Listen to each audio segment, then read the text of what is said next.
Good morning, 5 o'clock now, and I'm Joan Jones with your top stories. We are starting off with some sun this morning, turning cloudy, and we'll have a high around 55. We've got more with Stefano on the forecast right after the news. We have some pretty good news to start us off this morning. NES is reporting roughly 700 power outages this morning. That's about 99% of its customers now back online. The utility says it does hope to have everyone fully restored by today. That's earlier than anticipated. Despite that, Tennessee lawmakers say they're fed up with the company's leadership. Speaker of the Tennessee House, Cameron Sexton, saying that if Mayor O'Connell doesn't sweep out the leadership team, then the state legislature will. Was a total disaster in and of itself. There was no urgency in the first week about getting power back on. And so the CEO needs to be replaced. I think the whole executive team needs to be replaced. And Sexton and other Republican leaders saying that they're considering turning NES into a cooperative like other Tennessee electric companies that are privately owned and operated by its customers. There's a petition circulating in Nashville. It demands that NES help cover the cost of losing power for the thousands of families now trying to recover. That petition seeks automatic bill credits for anyone who lost power for more than 48 hours. The petition cites massive food loss, property damage from burst pipes, health and safety problems, and the economic impact of lost wages. Well, hundreds of people were sent to the hospital in East Tennessee after a carbon monoxide leak was discovered Wednesday at Milligan University in Elizabethton. This happened at the school's field house, and carbon monoxide detectors didn't set off any alarms. The school's basketball team was on its way to Virginia for a game when managers were told to find a hospital and pull over. The players all and the staff there were all tested. Everyone seems to be okay. There is a new site that the White House says could help to bring down the cost of some prescriptions. ABC News reporting that the Trump RX site is now up and ready to go. Still no sign of Nancy Guthrie as the search for the 84-year-old mother of Today's Show host Savannah Guthrie enters its sixth day today. And new this morning, Nancy Guthrie's neighbors report spotting a suspicious white van that was parked on their street in the days before she disappeared. Neighbor Brett McIntyre telling the New York Post that he reported seeing that unmarked van to police. He said he noticed it because normally a home repair van would have a company name on it. That is the latest news. We've got your traffic and weather coming up. I'm Joan Jones, WTN News.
We're looking at clear roads so far this morning. Things are looking good on 24, 40, and on 65. We do have that blockage still in Leapers Fork. It's Natchez Trace Parkway between Pinewood Road and Tennessee 100. That blockage, of course, due to storm damage. Traffic every 10 minutes every morning on Super Talk 99.7 WTN.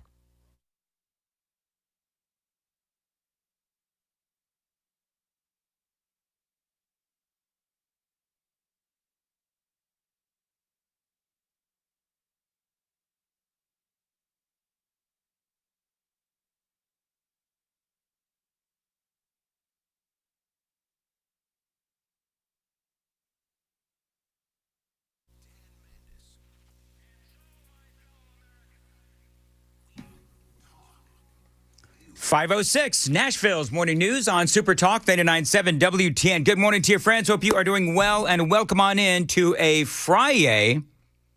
That's right, it went all in on Friday today. It is February 6th of 2026, and we have an announcement to make.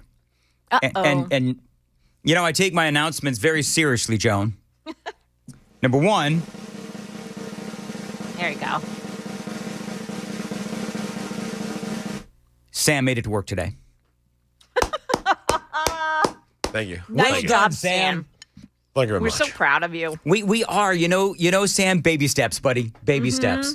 So just very briefly, Sam, let me make this other announcement to save people from sending all kinds of queries to the super text line, which is open 615-737-9986. The company is working on the experience for Super Talk TV. They are working to improve the experience of Super Talk TV. As everyone knows, my superpower for the last, month has been that I'm able to slow really down and then speed right up, right? We've been lagging. We've been stuttering. We have sucked on Super Talk TV. And so the powers that be are finally deciding to take a look at it and try to fix it. But to do that, they've had to shut it completely down. Now, I'm no IT genius. As a matter of fact, I don't even know how to turn on most computers. So I'm just going to leave it to the experts. They have ordered some stuff. Apparently, it is coming from India via camel.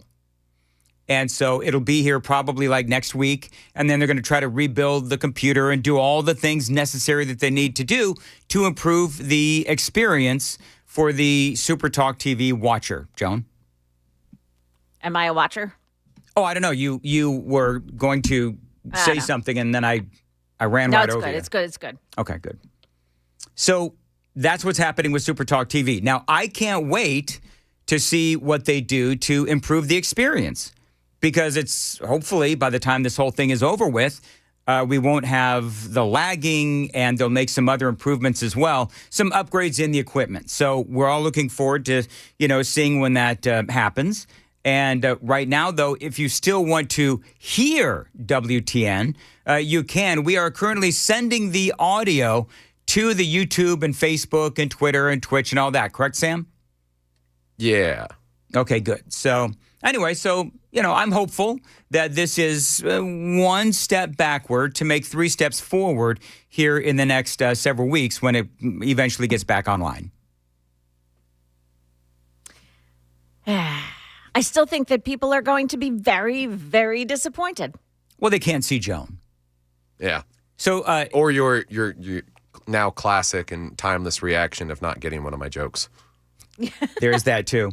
Well, Joan, this is where Mandis makes it creepy. So, Joan, everybody wants to know, what are you wearing? Pajamas. Of course, because Joan is at home today. Yes. So, anyway, so that's where we are with Super Talk TV. Sam, very quickly, and then we're going to get down to business, because once again, Justin Pearson has proven himself to be a race baiter and a liar, and we've got that story for you coming up. But Sam, real quick, famously, you did not show up for work yesterday. What happened? Well, I don't want to say it was for a bad reason, but I fell asleep at the kitchen counter working on a sound effects assignment for my audio mastery class, and I left my nice comfy headphones on. And so as the hours rolled by and the phone calls came in and the alarms went off, I heard none of it, which I'm pretty sure is a city somewhere. All right. So that's it. I mean, that happens to everybody. And Fell asleep sitting up? At the counter, leaned over, kitchen counter on the stool, Wow. Most men could fall asleep anywhere. That's part of our condition. I fell asleep. Another superpower. I work with a radio host who happens to sleep on the couch in the office when the hotel is too loud because of children. Yes. I fell asleep in a restaurant one time. Longtime listeners know this, but I fell asleep in a restaurant with my family, right? So, Gosh. yeah, we're in I forget what restaurant it was, but I fell asleep in the middle of dinner. You know what they did to me, Joan? They left me there. They did not. I woke up and it's like, where the hell? And I'm looking around and people are laughing. Oh my gosh. Because they saw that, I fell asleep and my family very quietly scooted out of the booth and skedaddled while I just sat there with my nose on my chest. That's what they did. Man. This was, I'm assuming this was your ex-wife. Nuh-uh. Yes, but I thought it was very funny, actually. Is that before or after turning 50? Because, there's an excuse after a certain point. That was probably late 40s. Mid-40s. Right there on the threshold. Man, time flies. Mid-40s. Yeah. Maybe early to mid-40s. My father's guilty of the same thing. Okay, very good. Age, so, yeah. And guys, does John fall asleep anywhere and everywhere, Joan? Like everywhere. Yeah. He famously, after dinner, the coffee cup in hand, sit down in the chair with the coffee cup in hand, spilling it ever so slightly toward him as he nods off, and I have to rescue the cup. Amy has done that. I mean, Amy has done exactly that, where she's like, oh, crap, he's falling asleep, but he's got the coffee in his hand, and she'll just, gently take the coffee cup out of my hand and put it on my little tray thing next to me, just like Grandpappy Dan. All right, Grandpappy Dan. Grandpappy Dan. Oh, I love it. The funny thing is, I've got actually these days more energy than I've ever had. And I don't know if it's, not to get into all this stuff, but I'm living better. I'm far happier in life now than I have ever been at the age of 58. And, as long as I'm going to bed at 2 o'clock in the afternoon, everything's fine. All right, so Justin Pearson, real quickly. Let's do traffic real quick. It's 5:13, a little bit early, but let's do traffic because I want to get into. Check out my Facebook feed at DanMandisShow. We, of course, as we've gone through, we can't show the video, but I'm going to describe for you what is going on in this video that Justin Pearson, he's basically accusing the Tennessee Highway Patrol of running over some protesters. And so welcome the Tennessee Highway Patrol, who has now released the video, and it shows the complete opposite. So details straight ahead. Joan, what's coming up in the, what's happening in traffic, Joan? It's okay this morning. Things look good on the major roadways. However, we just now got into the traffic center, an accident on 40. It's in the westbound lanes out at the airport area. Right lane blocked off at Briley Parkway East. Traffic every 10 minutes every morning on Super Talk 99.7 WTN. All right, thank you, Joan. 5:15, Nashville's Morning News. So apparently Justin Pearson on his Facebook page said something, and he posted a video, if you can find it, great. If not, whatever. But what he accused the Tennessee Highway Patrol of doing is running over these protesters. And so this was one of those situations where the Tennessee Highway Patrol, of course, everybody starts screaming. And here's what he said. The Tennessee Highway Patrol, this is from an X feed. Let's see here. The Tennessee Highway Patrol is releasing dash cam video from this incident in question in the interest of transparency and to allow the public to assess the facts for themselves. So as Pearson is accusing the THP of running these guys over, the video shows this, and again, you can see it on my X feed. 3 men standing in front of the moving vehicle and daring the ICE patrol, the Tennessee Highway Patrol vehicle, to basically run them over. So this car is going like 5 miles an hour. It is like a 17-second video. You can see it on my X feed at DanMandisShow. And they're just standing there, won't move, as the vehicle is moving 5 miles an hour. These guys were not run over. These guys clearly were not, injured in the case either. And so this is, of course, Justin Pearson doing what Justin Pearson does, and Justin Jones and, Gloria Johnson and all of these, various race baiters that we have in the Tennessee state legislature, where they're trying to stir up trouble, is what they're doing. They're trying to stir up trouble. And for, Justin Pearson, I would like to know if he is going to apologize to the Tennessee Highway Patrol after he said that a person was, quote, run over by a state trooper during that anti-ICE protest. I think he deleted the video. Did he delete the video? I saw it. He was in his office. It was on his phone. He was bragging about how he submitted a formal request into the investigation of the trooper that struck someone with their vehicle, and now I can't find it. When somebody deletes the video, it means they lost, right? Yeah. I mean, is that basically what that means? He saw the clown nose in the corner of his office and said, I might need to take this post down. I don't know why. Why is it these guys are wanting to stir up trouble? I don't know. Because it only looks bad on them, right? It only looks bad on them. We need to, I'm telling you, whenever we talk about the Justins or Glojo or some of these other folks in the Tennessee state legislature, you have a button bar in there, right? This is a little radio lingo for you, friends, a button bar.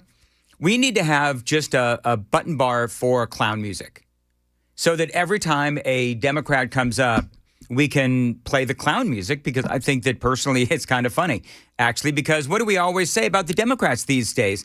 It is an absolute clown show. What a ridiculous clown show. It's exactly right. Pearson says that the individuals were, quote unquote, hit by the Tennessee Highway Patrol. By the way, if you see this on my X feed at DanMandisShow, you'll see that I said I would have run their ass over, but it wouldn't be worth the hike in my insurance rates, so I wouldn't have. But yeah, you can find it on my X feed. I think you might dent the RAV4 in that capacity. It doesn't have the nice cattle guard on the front, and those protesters were rather rotund. One of those guys actually looks like you, Sam, as a matter of fact. So anyway, I'm glad. And you know what? This goes right back to, didn't we speak about this yesterday? About the ICE and Border Patrol law enforcement agents that go into places like Minnesota wearing video cameras, right? Isn't it a good idea that video cameras, these agents wear video cameras? Because 99.9% of the time, it does show the troopers or the law enforcement doing the right thing.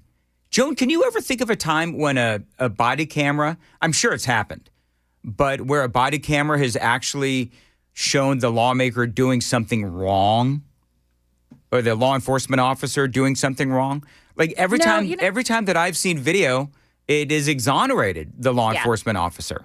I thought the hands up, don't shoot guy, Michael, whatever his name was.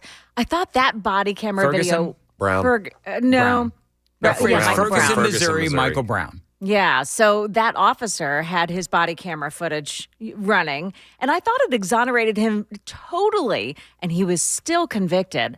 So, even with body camera video, I'm not so sure that this is the answer, the end all be all. No, and you're right. I'm by the way looking at. Okay, so I'm reading some of the comments on this. Apparently, so one of the things that Justin Pearson said was a gentleman had gotten bumped into two individuals who were hit, and I'm air quoting here, two were hit, with one going to the hospital and being diagnosed with post-concussional syndrome? Oh, my gosh. The dude didn't even fall to the ground. I love that the THP have released, all of this video footage because it shows the absolute BS. And again, you know what? If somebody ends up getting hit by a car and they actually end up with post-concussional syndrome, you know what? My 2 cents on that is deal with it. Would you like to know more about concussion syndrome and the criteria required to diagnose it? Sure. It's a clinical assessment of a history of head trauma followed by the development of at least 3 symptoms across cognitive, physical, and emotional domains, such as headache, dizziness, fatigue, irritability, and memory issues. All things that I'm pretty sure you can sit on a table and fake. Yeah, of course. And that's obviously, the lawsuits are going to start, right? The lawsuits are going to start. So we got a lot more straight ahead. By the way, coming up, we've got more on the NES. This is a story that is never going to go away. So we've got more on NES. We've got yet another state that is riddled with Somali fraud. We've got that for you as well. Governor Lee, I don't know if you've seen this, but Governor Lee was a last-minute substitution at the National Prayer Breakfast to be the keynote speaker. I've got excerpts from this incredible speech that Governor Lee gave. Joan, I dare you not to cry. Oh, really? Yes. This is an incredible Governor Lee? speech. Governor Lee, it was a great speech. Okay. It's 15 minutes long. I've tried to whittle it down to the best parts. It was very difficult, but we've got that audio for you as well. A lot here on Nashville's Morning News, 521. Joan, what's coming up in the news at 5:30? NES is making big strides, having done so overnight. We've got the latest count for you. And one neighborhood says the problem isn't their power anymore. It's the trash. What a stinky mess. We've got it coming up for you here at 5:30 on Super Talk 99.7 WTN.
527, Nashville's Morning News on Super Talk 99.7 WTN. The Super Text line is open. 615-737-9986, 615-737-WWTN. So I'm still getting, Joan, earlier, I think it was over the weekend, I put a post up on my Facebook page, and the post was calling out NES. And by the way, this was before we knew a lot of the other stuff about NES, but I put up a video on my Facebook page about NES and how they were mired in DEI. And at the time, we had, a couple 100,000 people that were without power. And so I was going through some of the various reactions, because I got a lot of reactions, and I got a lot of hate, which is fine. I actually don't mind hate. But one of the reactions that people said was, and this was 16 hours ago, right? Woman named Crystal says, "You can only do what you can do. What are you doing today? Are you out helping? Nope, just trying to cause trouble when people don't need any more," right? So I'm not trying to cause trouble, obviously. So I, of course, because I'm in a bad mood today for many different reasons, but I responded and I said, "LOL, such a lame comment. On the radio, I've interviewed local politicians, other utilities, first responders, and tried to connect the powerless with those who can help.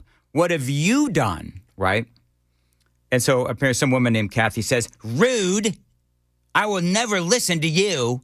Because somehow my reaction to being viscerally attacked on Facebook, I'm not allowed to have a reaction. And her comment wasn't rude. It was only my comment back, whatever. Joan, I think it's going to be down on that stuff. I know. Why do I let people get to me? It is so annoying. Anyway, so I'm going to, but you know what? I got a lot of people were, responded to that video. So, by the way, so Sam, have you been monitoring? Have you been monitoring now? The people are saying on the YouTube, just real quick, and then I'm just going to forget about the whole damn thing. People are telling me that the YouTube, because remember, Joan, I said that the YouTube audio, if you wanted to hear the radio show on YouTube, you could. But people are saying the audio sounds terrible.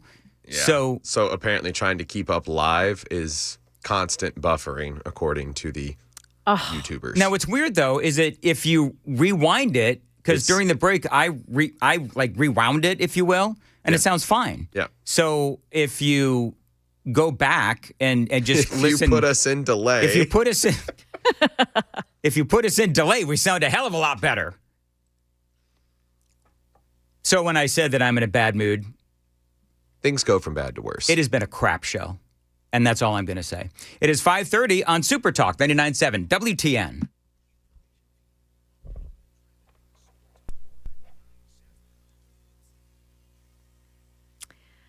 Good morning, I'm Joan Jones, and here are your top stories. NES making some serious progress overnight, bringing the total number of outages to below 700 for the first time. Now, for folks living in the Ranchwood Mobile Home Park in East Nashville, the problem hasn't become the lights being on, but it's become the trash. Their trash hasn't been picked up in 2.5 weeks, and it's beginning to stack up now outside their homes and all along the street. It makes you feel like you live in a dump. I mean, really, and this ain't that bad of a place, really. It's a trailer park, but it's not bad. That man speaking to WSMV4. The Nashville Department of Waste Services confirming that the ice storm did cause trash pickup delays. The city also changed regular routes for recycling and trash pickup at that mobile home park. Iran has seized 2 foreign oil tankers in the Persian Gulf, accusing those on board of smuggling 1 million liters of fuel. The Iranians detaining 15 crew members there and referring them to Iran's judicial authorities. Now, all of this happening ahead of the high-stakes U.S.-Iran talks that are happening in Oman today. These are very important talks. The president certainly taking him at face value seems serious that there has to be a deal. Otherwise, there will be military action. And he's pretty much been reinforcing that message even over the last day or two. That's ABC's Ian Pannell. The Guthrie family has issued another another video message directed toward the potential kidnappers of their mother, urging them to reach out and prove that they have Nancy Guthrie, as the 84-year-old's whereabouts remain unknown. She's believed to have been abducted from her Arizona home. Here is Savannah Guthrie's brother, Cameron. We need you to reach out, and we need a way to communicate with you so we can move forward. But first, we have to know that you have our mom. We want to talk to you, and we are waiting for contact. Now, no suspect or person of interest has been identified so far. The FBI, however, did throw some weight behind offering a reward yesterday, $50,000 for any information that leads to the recovery of Nancy Guthrie. Market numbers brought to you by Beacon Capital Management, online at beaconcm.com. Stocks were way lower yesterday, but this morning it's looking good. Pre-market futures here, we've got Dow futures up 204, NASDAQ futures up 170, S&P futures gaining 38. That's the latest news, traffic, and weather next. I'm Joan Jones, WTN News.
Yeah, they're still working that scene on westbound 40 out at the airport this morning. It's a crash that takes out the right lane at Briley Parkway East. Careful as you go there.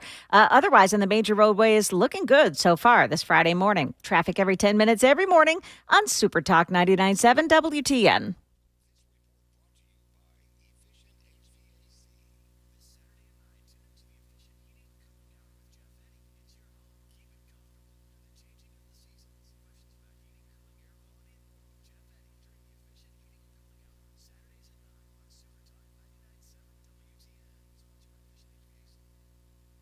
.537, Nashville's Morning News on Super Talk 99.7 WTN. Good morning to you, friends.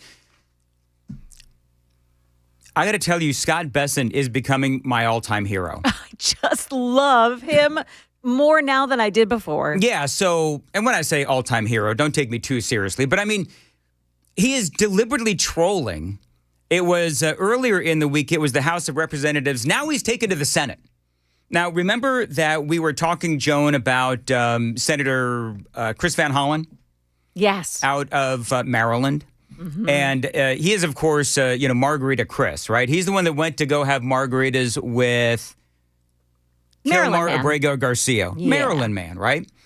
So now you've got Scott Besson in front of this committee in the Senate.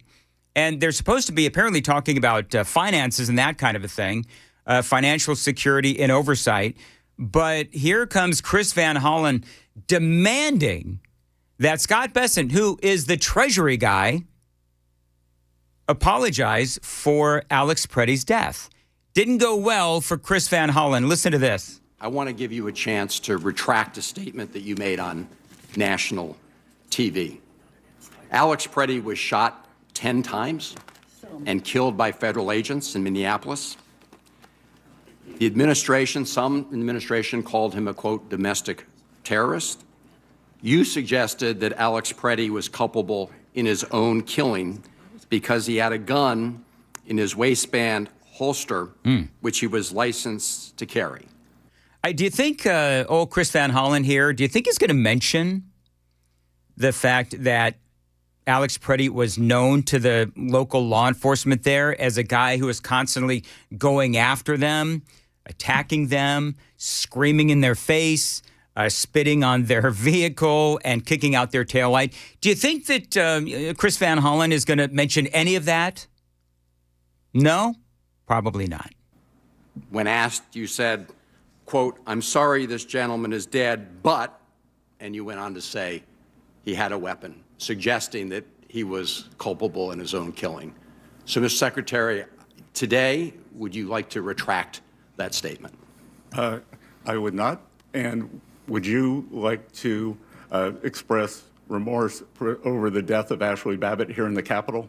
Oh, I have expressed remorse over that. So I've done that, Mr. Secretary. Mr. Secretary, please don't. So you think I have other questions, but I actually would have expected you to take this opportunity to rephrase your response to that question. This is grandstanding, right? I mean, this is just Chris Van Hollen trying to score political points on the death of Alex Preddy. So you think the fact that he legally had a gun justified his killing?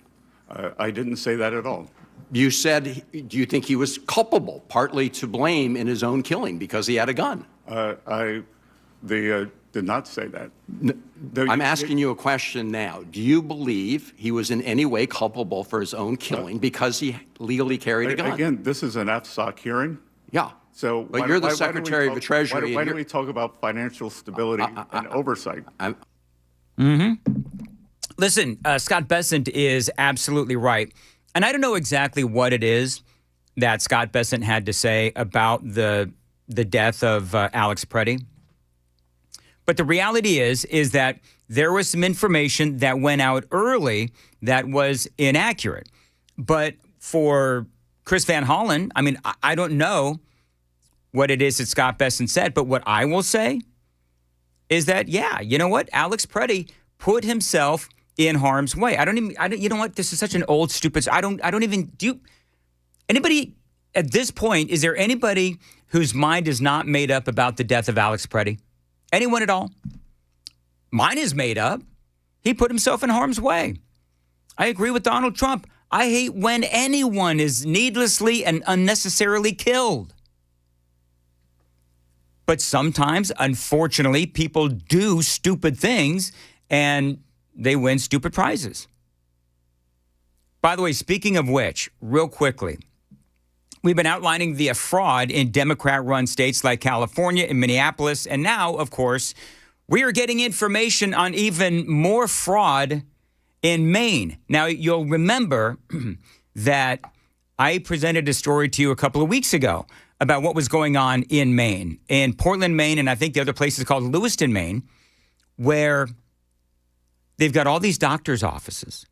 And these doctors' offices are literally empty. Some of them don't even have names on the door. But these offices are collecting money from the federal government for treating patients. This was on Newsmax. According to multiple reports in the Maine Wire, African immigrants who do not speak English in many cases and have no experience in health care are allegedly stealing millions of taxpayer dollars from the state by taking a 50-hour course to care for elderly Americans and then billing the government. Yep, that's Rob Finnerty over on Newsmax. And it is so predictable, right? So what do all of these stories have in common? There's two things, actually.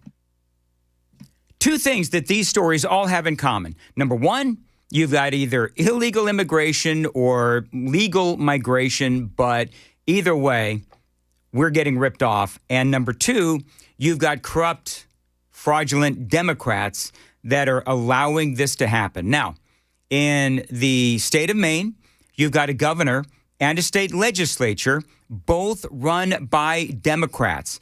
All of their representatives in Congress, the House of Representatives, there's only two, but their congressional representatives are also Democrat. They do have one Republican senator, Susan Collins, who you could argue that she's a Democrat, but whatever. She's not very MAGA, and an independent who rolls with the Democrats. So in other words, essentially, Maine is a Democrat state. Certainly when you look at the local politicians, clearly they are. Now, we're talking about $45 million in improper payments, $45 million. Now, again, we've talked about Maine before. We already know that there is a significant Somali population in the state of Maine. And just like in the state of Minnesota, you are talking about a lot of political power in Maine as far as the Somali population goes. So, in other words, it's the same deal that we saw in Minnesota, now in Maine.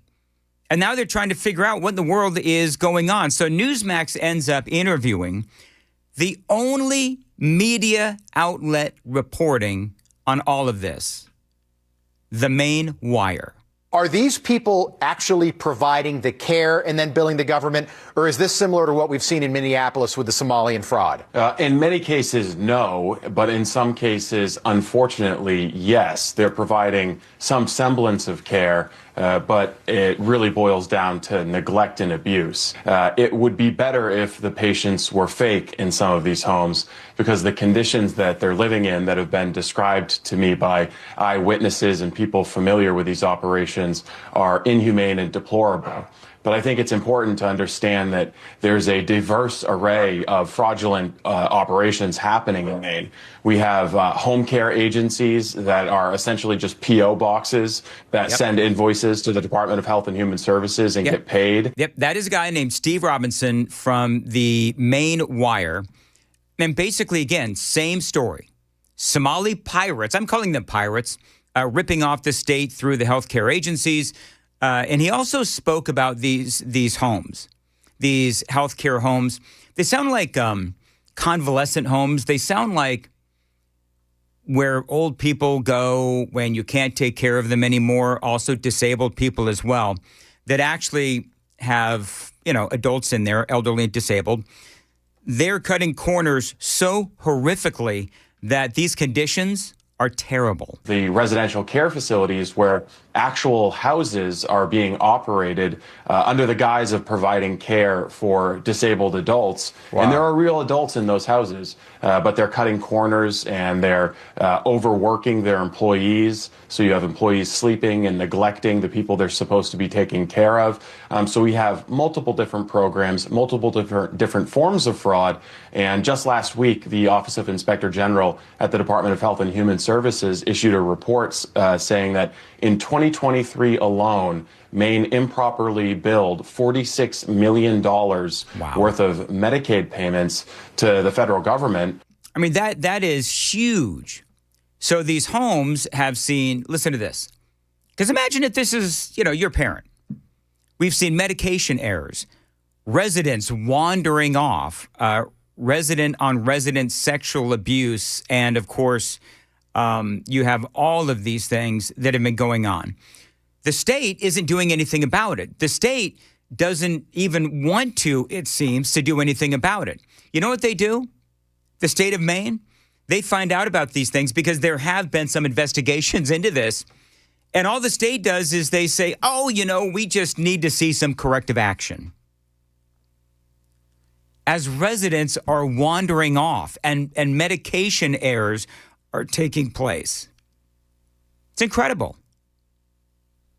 Making sure that it doesn't happen again, and it keeps happening. It does continue to happen. Now, we were telling you about J.D. Vance and how he is now, it seems to me, would you call J.D. Vance like the corruption czar or the fraud czar? What would you call him? Isn't that what he was just named? What? The fraud czar? Okay, so they're calling him the fraud czar? I like to refer to him as Mr. Transparency. Why Mr. Transparency?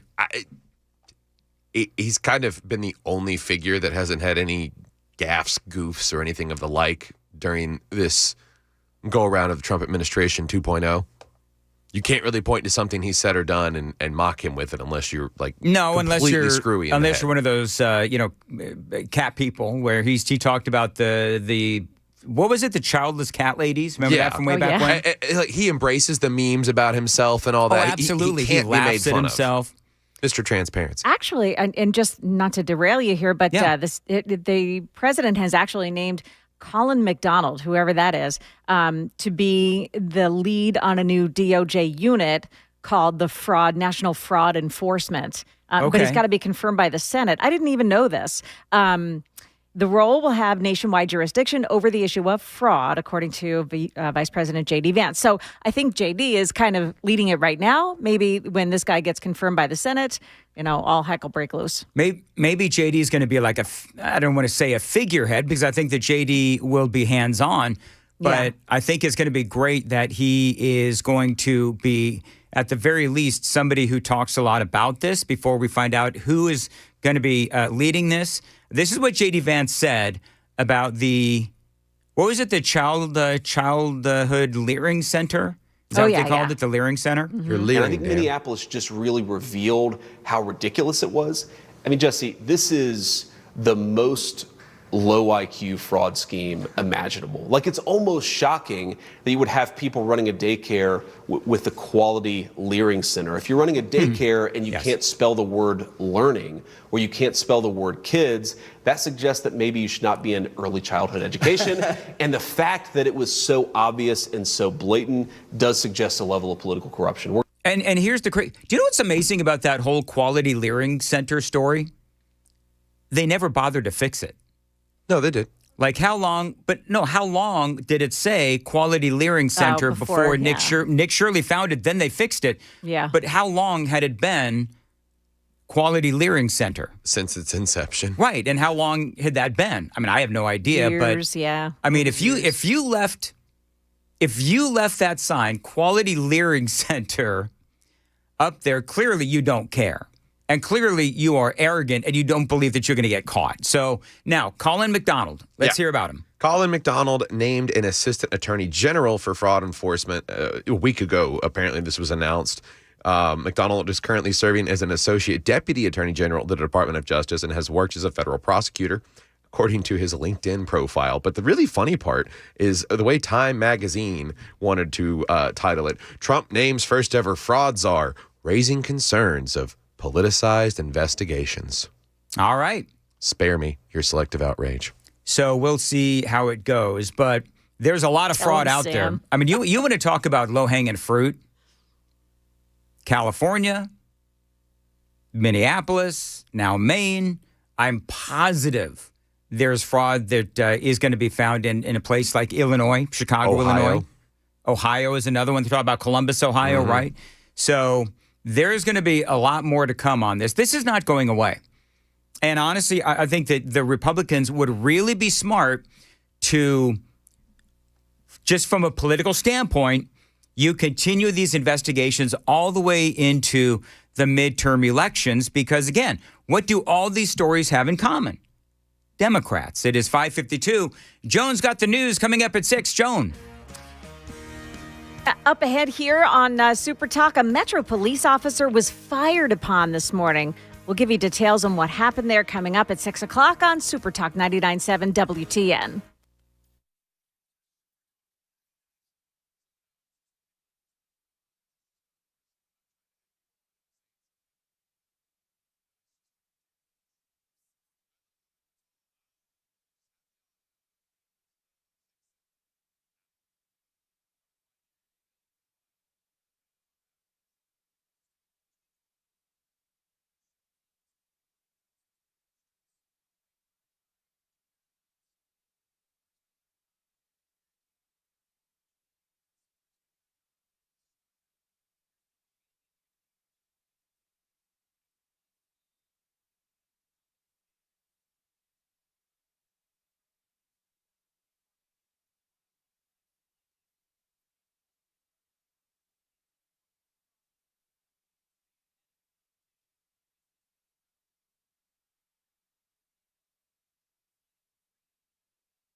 5:57, Nashville's Morning News on Super Talk 99.7 WTN. Good morning to you, friends.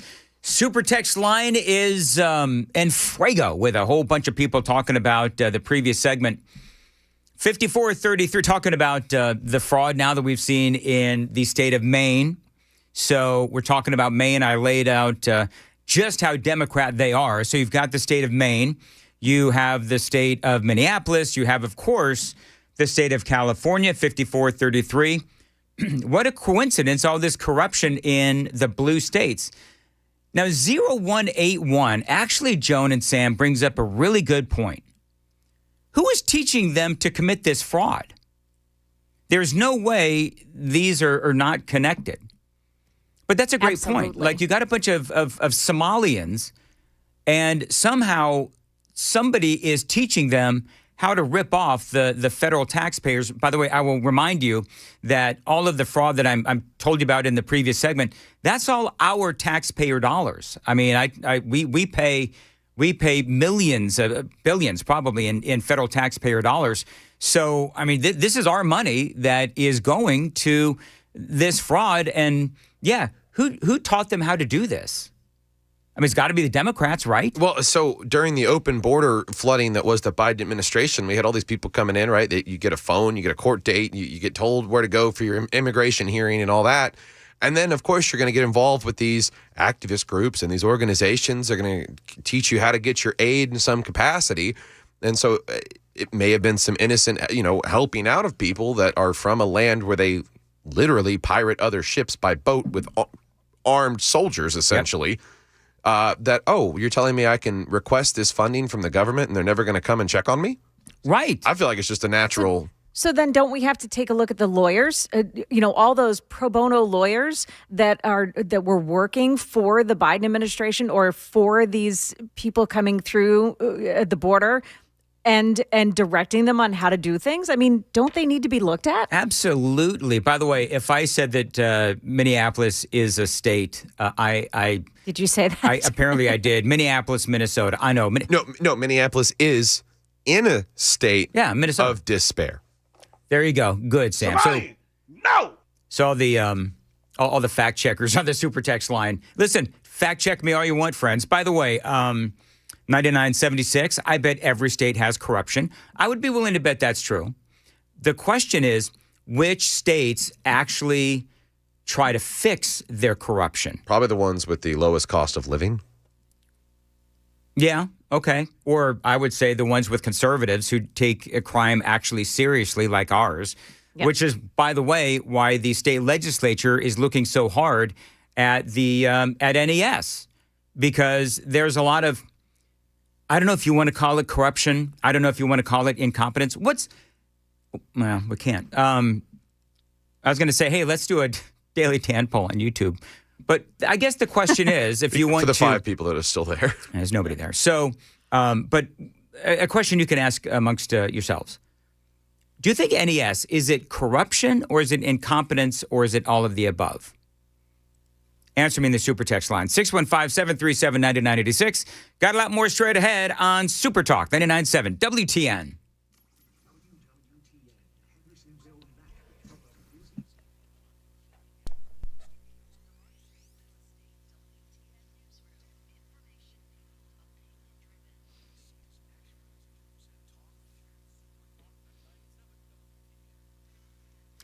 Good morning. I'm Joan Jones with your top stories, and we're starting off at 33 degrees right now. Expecting some sun this morning and then turning cloudy later on with a high around 55. Stick around for Stefano's complete forecast right after the news. The man who died after catching fire while sitting in a wheelchair in the early morning hours yesterday, now identified. He is 62-year-old Jimmy Ray Dunn. Now, Metro Police are saying he was spotted fully engulfed in flames at 20th Avenue North near Church Street about 2 a.m. yesterday and declared dead at the scene. Fox 17 reports Metro Nashville Police call the death unclassified at this time, but they say he may have caught his clothing on fire while lighting a cigar. MMPD said there is no indication of foul play, and a review of security video from nearby businesses showed that man was alone when the fire began. The search is underway this morning for whoever fired on an undercover detective's car in South Nashville early this morning. Channel 4 reporting the detective was conducting surveillance in an unmarked police vehicle near the Walmart parking lot on Harding Place and Nolensville Road just before 1 this morning. According to officers at the scene, that detective was driving down Harding Place when another vehicle pulls up alongside of hers, and somebody in that vehicle fired 3 shots into hers before it sped away. That detective, amazingly, was not injured.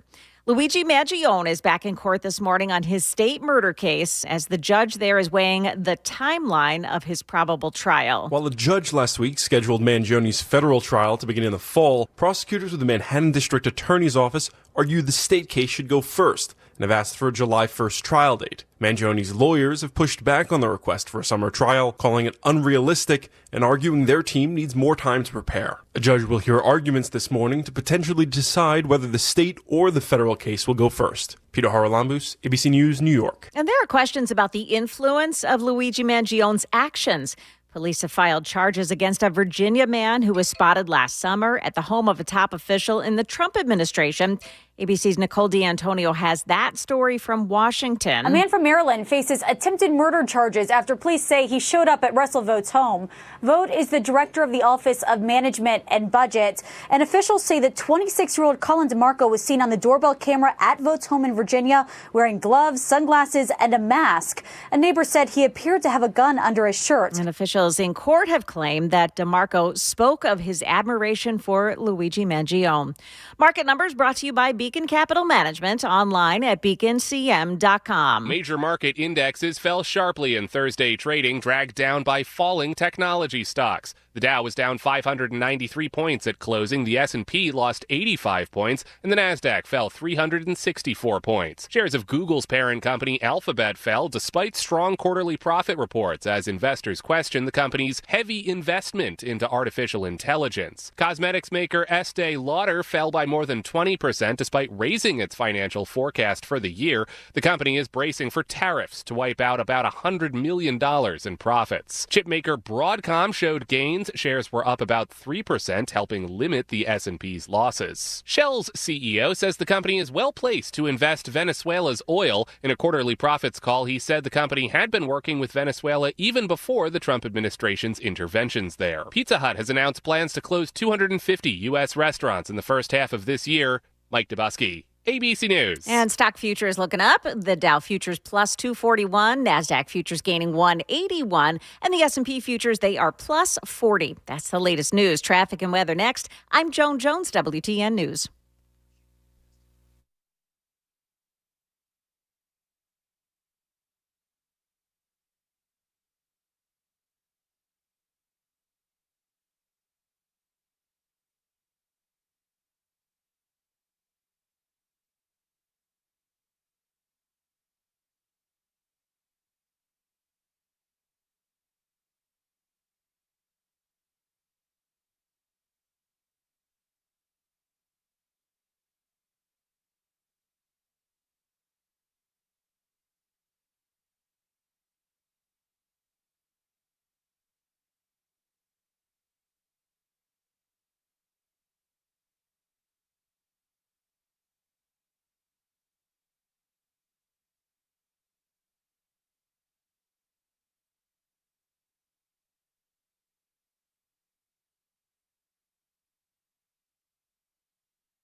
So we've got no problems this morning on 24 other than normal volume delays westbound as you make your way through the Laverne area this morning. Looks like it's a little slow on 24 and 65 heading in from the north this morning, especially at that merge area. 40 looks very good this morning so far. Traffic every 10 minutes every morning on Super Talk 99.7 WTN.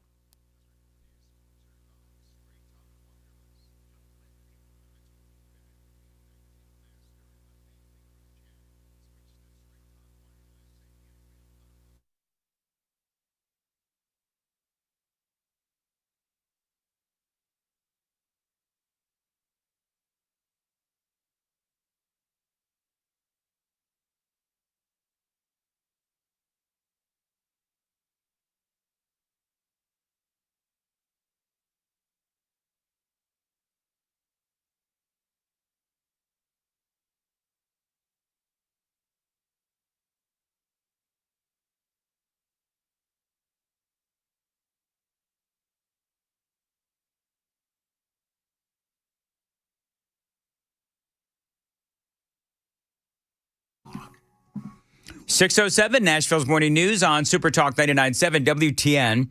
Super text line is open at 615-737-9986. Dan Mandis here. Joan Jones in the newsroom. Sam Rutherford producing this morning. And we do have the latest on NES. I asked a question earlier, and that question was, okay, so with NES, is it corruption or is it incompetence? And everybody on the super text line said both. It is both. And I would agree that it is both. Well, now we have more on NES, courtesy of Channel 17.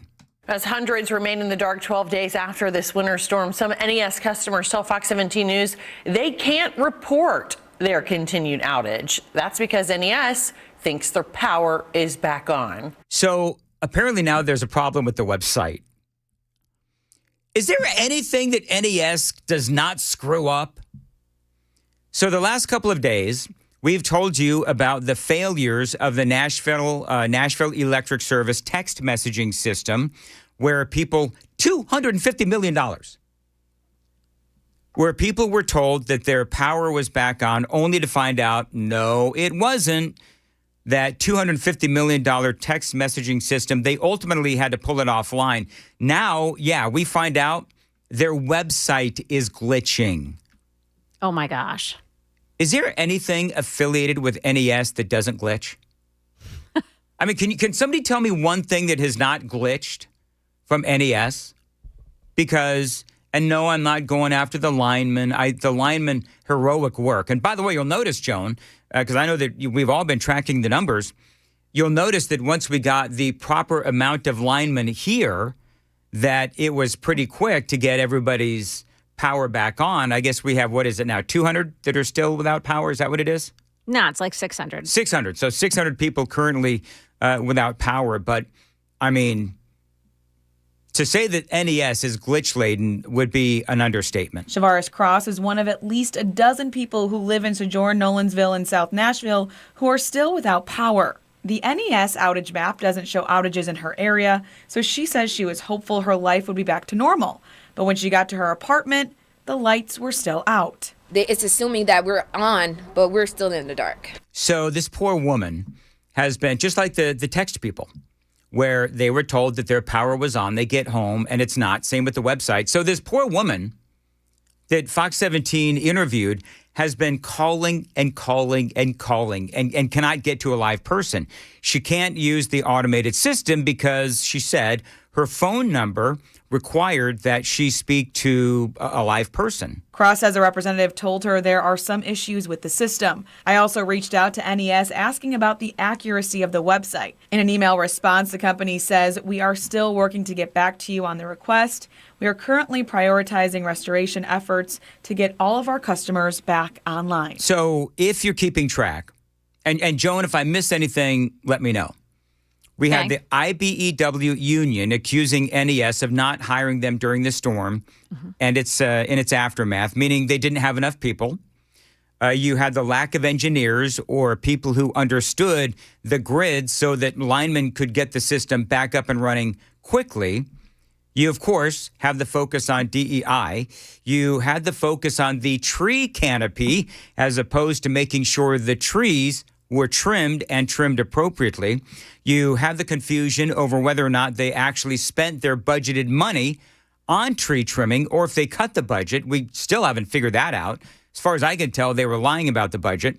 Now we have glitches to that $250 million text alert system, and their website is glitching as well. Have I missed anything, Joan? Even if you did miss something, that's enough to be irate about. And it's a monopoly. Yeah. So the people have absolutely no choice whatsoever than to use NES for their power. Now, Matt had Courtney Johnston with, of course, our friend from Metro Council on the other day. Good question that he had, which is a question that we've all been asking, which is, who could fire these people? That's a really good question. I don't know what we can do. I think we could probably vote to remove board members. The board could fire the CEO. I don't know. We can't fire the CEO, I don't think, as the mayor, or I don't think that we have that power. The board has that power. Well, we could legislatively ask them to do that. We could vote, legislatively have a vote of no confidence, but I don't think that we have the power to actually fire her. Only the board does. I wish there was maybe we can do. Joan, you told me in our pre-show meeting that there is a change.org petition that people are asking for account credits. For credits. Automatic account credits for anybody whose power was out for 48 hours or more. All those people lost everything in the refrigerator. Some of them went to hotels in order to stay warm. Others came back to their pipes being burst. I mean, this is, and they weren't able to go to work, obviously, because they were taking their families to the hotel and trying to do anything they could to survive. I mean, there's so much financial layout here because of this mess. They want to be reimbursed. And they should. They absolutely should. Here's the other thing. I don't know how I've never done a change.org petition. I don't know, Sam, if you have. But can we put up a change.org petition demanding the termination of the entire NES board? Oh, can we do that? I think so. I don't know. Sam, figure it out. That's why we have Sam. He's smarter than us when it comes to. I'm sorry, I zoned out partially because I was just wanting to know what NES's net revenue in 2025 was. Because I was just curious with all these failures. Oh, okay. I'm wondering if they're short on cash. But according to Grok, which pulls from 47 different web pages, Nashville Electric Service reported net operating revenue of approximately $1.58 billion for the fiscal year, which ended June 30th of 2025. Wow. And yet they couldn't. Well, so number one, Joan, it sounds like they can certainly afford to reimburse people for hotels and the food and, having to put the dogs in a kennel or whatever they had to do. That's number one. And number two, at those kinds of revenues, it certainly does sound like they can afford to trim the damn trees. I mean, that's what we need to ensure happens. Although I think Mother Nature pretty much taken care of that now? I'm sure that all the poorly planted Bradford pears out there. It's the Chinese. Those Bradford pears, they came from China.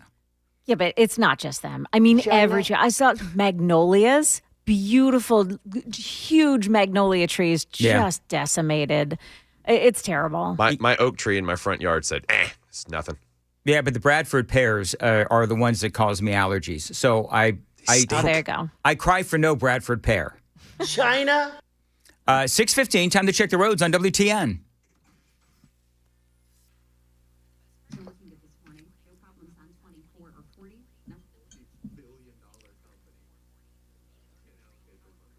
Roadway.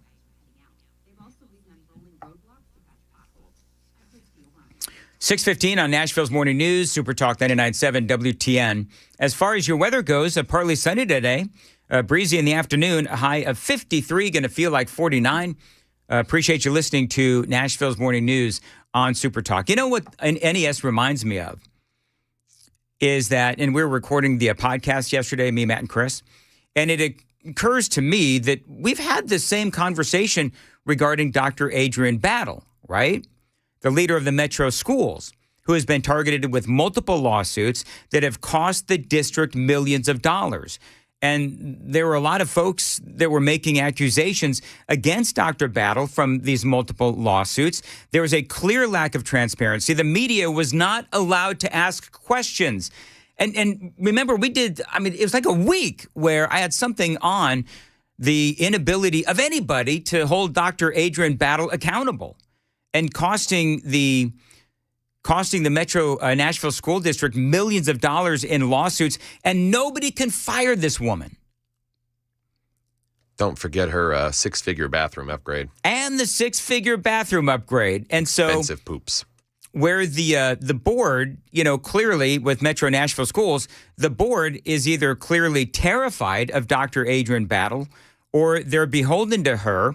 And it's like we're seeing the same thing with NES.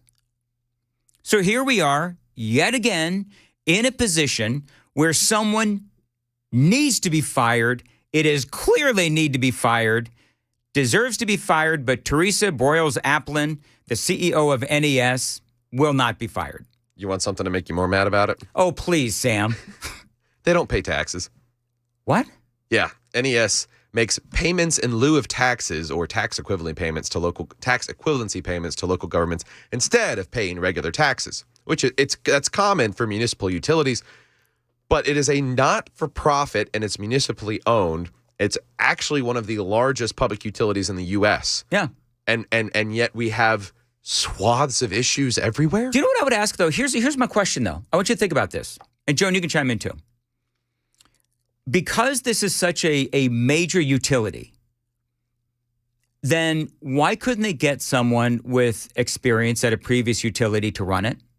Because remember, Teresa Broyles-Applin, she had an accounting background. And I'm not dissing people with accounting backgrounds, but all I'm saying is that you have all of these utilities all across the country, and you couldn't find someone with more experience at running a utility than Teresa Broyles-Applin? Well, it was likely to be an older white male, and we all know how people in the Metro Council feel about that. We can't have an older white male, heaven forbid. Now, remember yesterday we told you about the internal audit by Nashville Electric that actually showed tree trimming inadequacies. The American Public Power Association reported that in 2024, the average utility, listen to this, the average utility company spent $27 million annually on vegetation management, almost twice what NES spent in 2025, which was $14.3 million, even though NES is one of the biggest. This, internal audit and whatever, I've said this several times. I'm like, that's like telling your kid, here's the belt, go spank yourself. That's just nonsense, right? I mean, someone else, an outside agency, authority, whatever, NERC is an agency, needs to come in and do that. But I'll say they had a risk management that is published, that was referenced by the media. Mm-hmm. It was published November the 25th. It's online. And I printed it out. It's right here. That identifies kind of a lot of stuff that needs to be dealt with. Yeah, that Courtney Johnston, again, with Murphy Show, you heard Courtney mention NERC. That is the North American Electric Reliability Corporation. They regulate power systems across North America. And you look at that risk assessment, and Mother Nature took care of the tree issues, as we just said. But the audit also raised concerns about NES's ability to restore power after natural disasters. That as well turned out to be true. It also said that vegetation management issues directly threatened restoration speed and reliability. Yet, NES spent less time and less money on tree trimming than other utilities. And as we just said, the money is clearly there, but the competency is not. We ought to be able to trust that this is being dealt with because we pay our bills and we pay them on time and we pay them a lot of money. It's like $2 billion a year in revenue that they're pulling in. They're not an underfunded organization. I'll say that. Oh no. They're not underfunded, not underfunded at all. And so this is, one of those stories that we're going to be reporting on.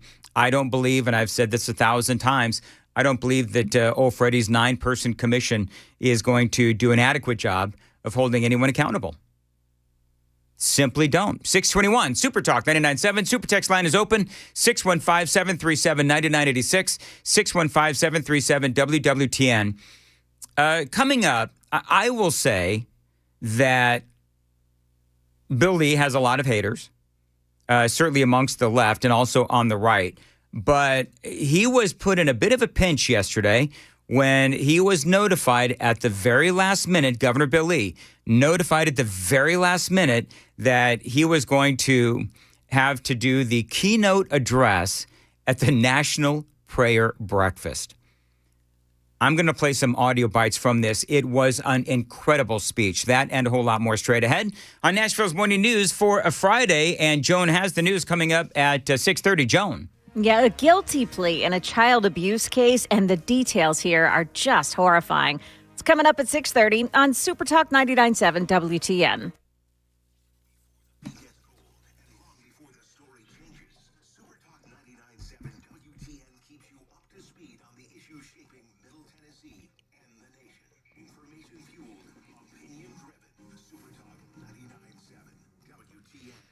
Dan Mandis here, and like a lot of you folks, I have been a lifelong dog owner, and I've seen all kinds of behavioral issues with my animals, and I bet that you have too.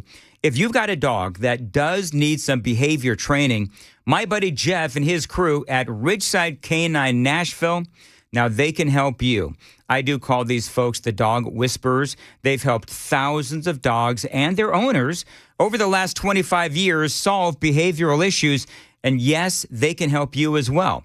So if you've got a dog that has aggression issues, potty problems, anxiety, basic obedience issues, they can help you help your precious pup with just about anything. But one of the things that I love about Ridgeside Canine Nashville is that they believe that owner education is just as important as the dog's training. And long-term success with your dog begins with you and Ridgeside Canine Nashville. They've got a lifetime support guarantee.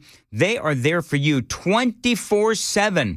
I love these folks. They are veteran-owned. I've spoken to some of their clients who swear by Ridgeside Canine Nashville. So call Jeff today. Tell him Dan told you to reach out, 615-878-0380. 615-878-0380. Find them online, rsk9nash.com. The letter K, the number 9. rsk9nash.com. Ridgeside Canine Nashville, veteran-owned, proven results, and guaranteed for life.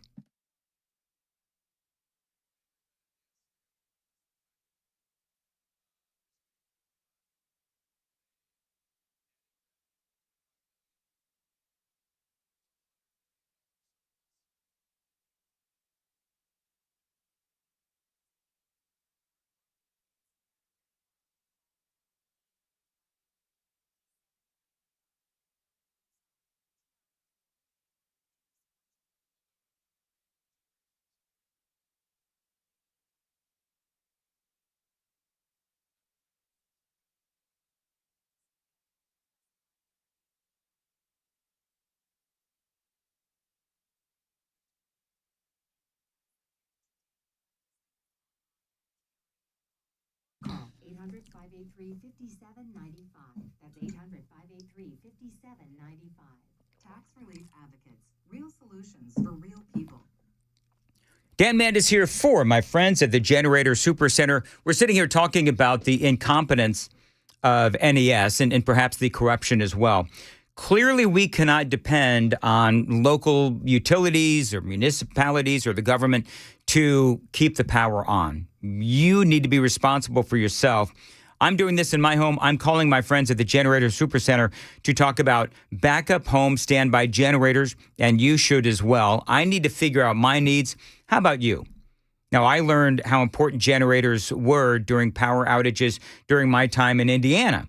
And of course, in the last couple of weeks, was a not so subtle reminder as to the power of Mother Nature. So if you've been talking about whole home backup generators with your family, like I've been doing it with mine, talk about it with the pros at the Generator Supercenter, the nation's #1 Generac generator dealer. This is not only a huge investment in your home, but also your family's safety. Now, they do feature expert installation and 24-hour monitoring.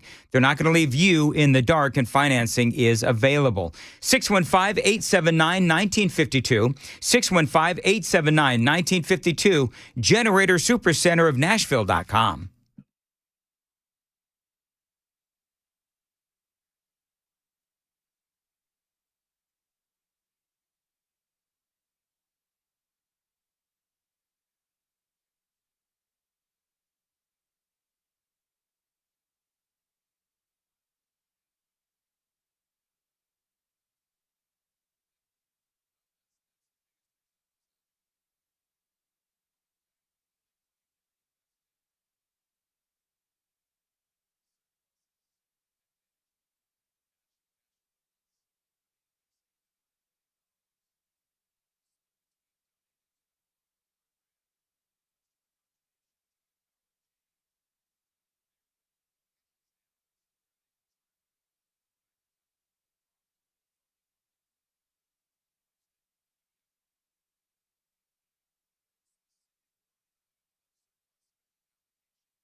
.629, Nashville's Morning News on Super Talk 99.7 WTN.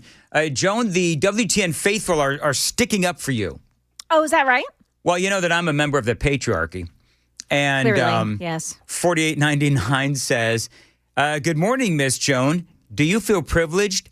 Dan gave you permission to talk on that last segment. So just so we're clear, because I don't want people to think that I'm, whatever. So when Joan works from home, it is more difficult for her to jump in just because there's a bit of a latency in the audio and so on. So I'd like to get Joan's opinion on everything, so I invite her to jump in. Yes. She could also steamroll you if she wanted to. She could steamroll me if I've she done wanted that to. in the past, and I always feel bad when I do. Sure. Yeah. You need to feel better and not do it again. Anyway, so that's the reason why. And then my favorite part of the whole thing, because I can't see Joan, is that I invite her to come in, and then you know what I get? Silence. That's my favorite part of. Did that happen? Well, yeah. But it's okay. I give you permission to not only speak, but also be silent. But not during the news. Here's me. I always tell Sam I'm leaving when I walk away. Oh, okay, nice. I don't even have a chance to tell you. I'm sorry. You're in the middle of a great monologue, and I'm like, I can't derail this and just let him know that Joan left the building. It is Listen, sick. Dan, everything is Sam's fault. Moving right along. But you know what? We're just lucky he showed up today. It is 6:30 on WTN.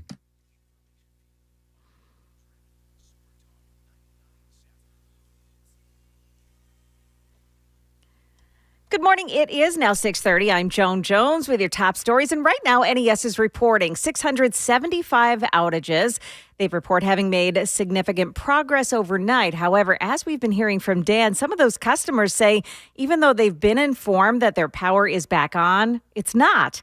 So that count may be deceiving. A Pulaski woman who pleaded guilty to child abuse has now been sentenced to 12 years in prison. Erica Coleman is her name. She had been working at Kids City for only 6 months when a parent called police.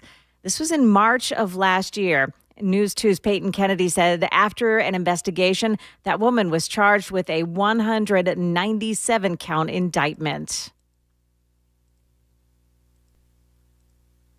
Investigators say they have video as evidence. The victims were between 3 to 4 years old. Coleman is sentenced to 12 years in prison. That video evidence showed her slapping, pushing, and kicking the chairs where kids were sitting, screaming in their faces and threatening them with violence. And in one instance, she picked up a kid by the throat. The U.S. and Iran set to hold talks about a nuclear deal today in Oman. One U.S. official telling ABC News that several Arab and Muslim leaders actually lobbied the Trump administration not to walk away from the talks after the U.S. shot down an Iranian drone this week. Officials said it aggressively approached an American aircraft carrier in the Arabian Sea. Secretary of State Marco Rubio says these discussions must also include Iranian missiles and its ties to terrorist proxies. If Iran's willing to make concessions on all of those things, then perhaps there's a deal to be done. But there's no indication. There's no history there of them being willing to make those kind of concessions. That's ABC News Chief Foreign Correspondent Ian Pannell. Stock futures this morning all pointing up. That is the latest news. We've got traffic and weather ahead. I'm Joan Jones, WTN News. Thank you, Joan. 6:33, Nashville's Morning News on Super Talk 99.7. This month, love is in the air, and Busy Bee Plumbing, Heating, and Cooling is sweetening the season with their Valentine's Sweetheart Deal giveaway. So new customers, when you join the yearly Beehive membership anytime this month, you are automatically registered to win the Sweetheart Deal giveaway. So one lucky winner is going to enjoy an exclusive, relaxing massage from Third Coast Salt, Wilson County's best, and a $100 Visa gift card for a romantic dinner for two. So tune in for the live drawing that is going to happen on Friday, February 13th on Facebook Live. And by the way, of course, Tennessee, when storms hit, Busy Bee has your back with storm-focused savings ready to protect your home right now. Get 40% off a whole home surge protector with repairs. Take $500 off whole home water repipes. And don't forget the Busy Bee favorite, the 93 or free main line clog promotion. If they can't clear it, you don't pay. So don't wait. Call them 615-775-7833, 615-775-7833. Buzz right on over to BusyBeeHVAC.com.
By the way, the handle they're using, you can see there. We're zooming in.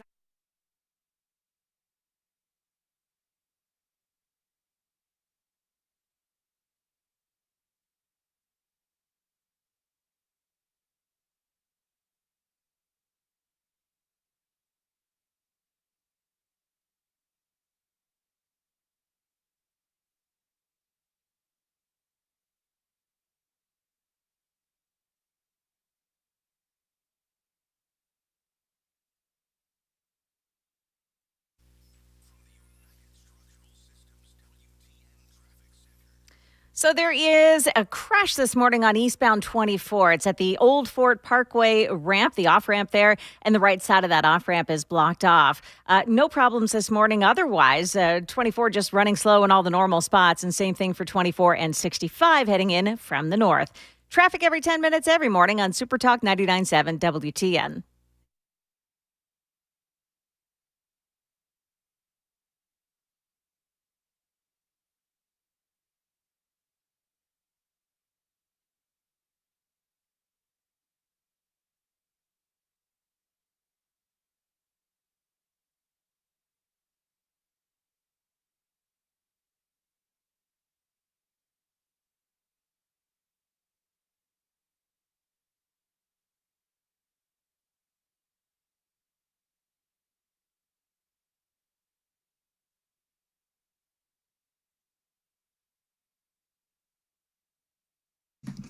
.637, Nashville's Morning News on Super Talk 99.7 WTN. Good morning. Welcome on in to a Friday, February 6th of 2026. And just so you know, because we are getting calls and also text messages, Super Talk TV is down. The audio is down. The video is down. Everything is down. What they're doing is they are working diligently to improve the experience of Super Talk 99.7 WTN TV on YouTube, on Facebook. And so to do that, they had to take the whole thing down, and then it'll be, you know what it's going to be like, Joan? You know what it's going to be like, Sam? It's going to be like Bionic when they finally get it back. That's what it's going to be. It's going to be like Bionic. It's going to be better than ever. Yeah, like Skynet. Going to turn on us and kill us all? I'm not sure what Skynet is, but whatever. Oh, my. John Connor, I'm here to save you. Speaking of stupid, hey, I want to talk about Chuck Schumer, just real quick. Do we have to? Yes, but you know why? Because Chuck Schumer is out there saying he was being interviewed on MS Now. Yeah. Can I ask you a question? Like, if I wanted to watch something on MS Now, but it's going to be on, like, in a couple of hours, do I call it MS Later? Anyway, so... This is almost as good as yesterday's joke. Go on. Wait, what was yesterday's joke? That Dr. Friday. Oh, my gosh. Do you know what? Let me just repeat the joke so everybody's in on it. If you missed yesterday's epic show, I had Dr. Friday on. She's the tax expert, right? Great lady, just absolutely terrific lady. She agrees to come on, and I throw down this joke. So, Dr. Friday, if you had been, born a few hours earlier, would you have been Dr. Thursday? See, I thought that was a hysterical joke, and clearly I was wrong. Even the little lady at home, when I walked in, she was like, that really wasn't funny. So, whatever. Anyway, so MS Now had Chuck Schumer on, and they're talking about, of course, the SAVE Act and nationwide voter ID. Even MS Now is admitting that 71% of Democrats want this to pass, nationwide voter ID.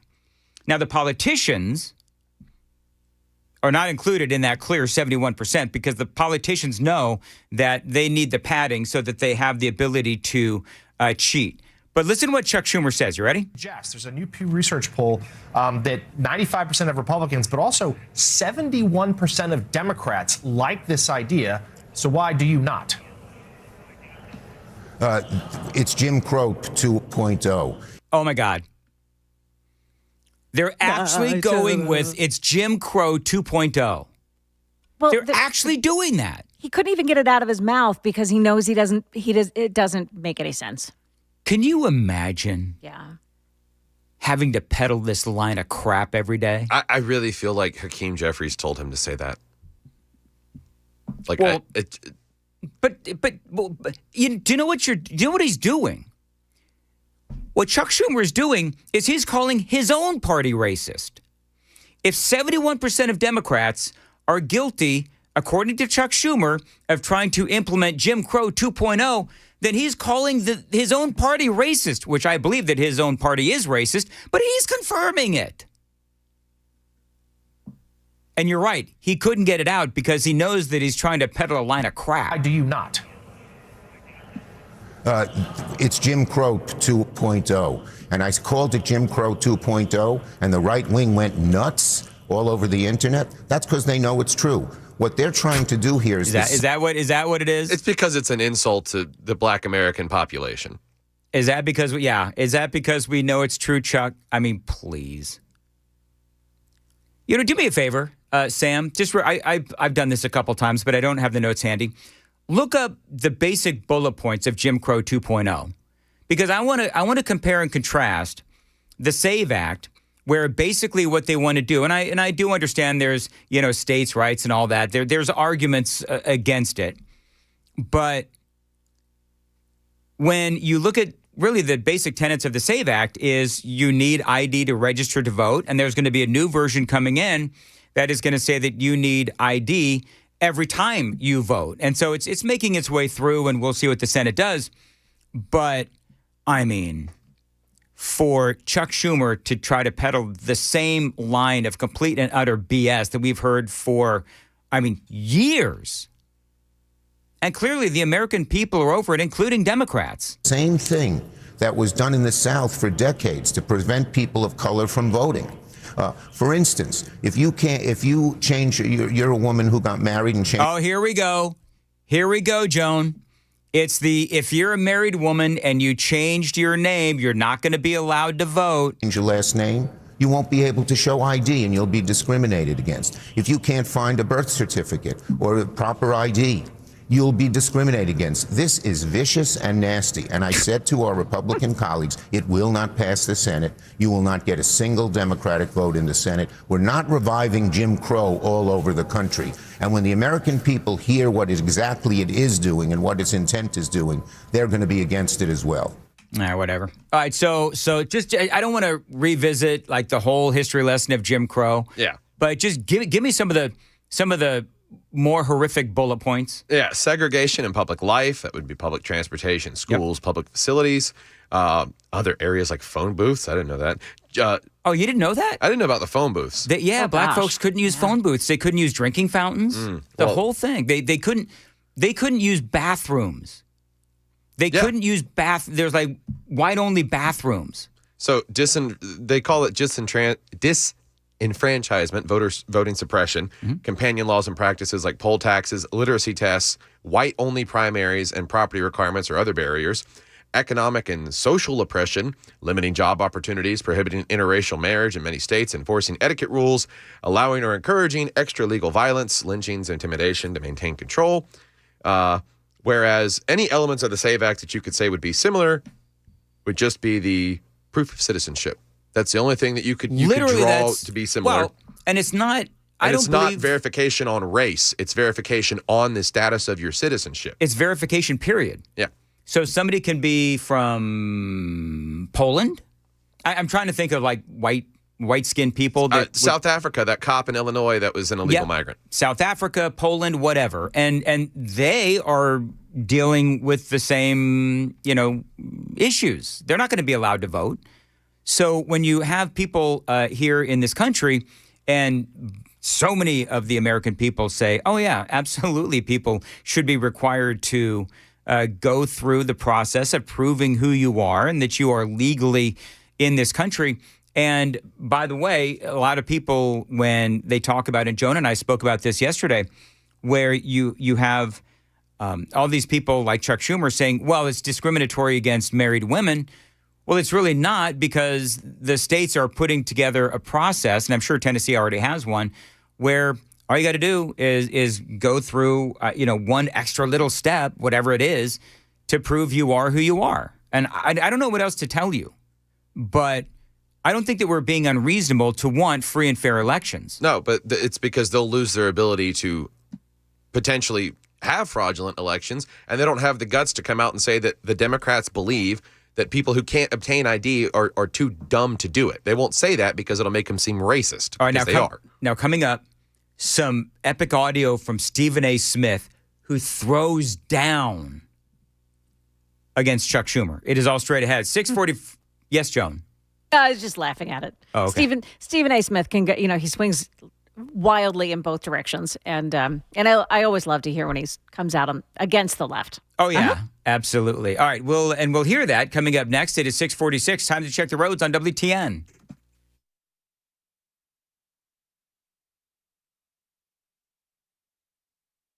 The right side, use caution. No problems on 65 or 40. No unusual delays on 440, 840 running accident free. I'm Christy O'Brien.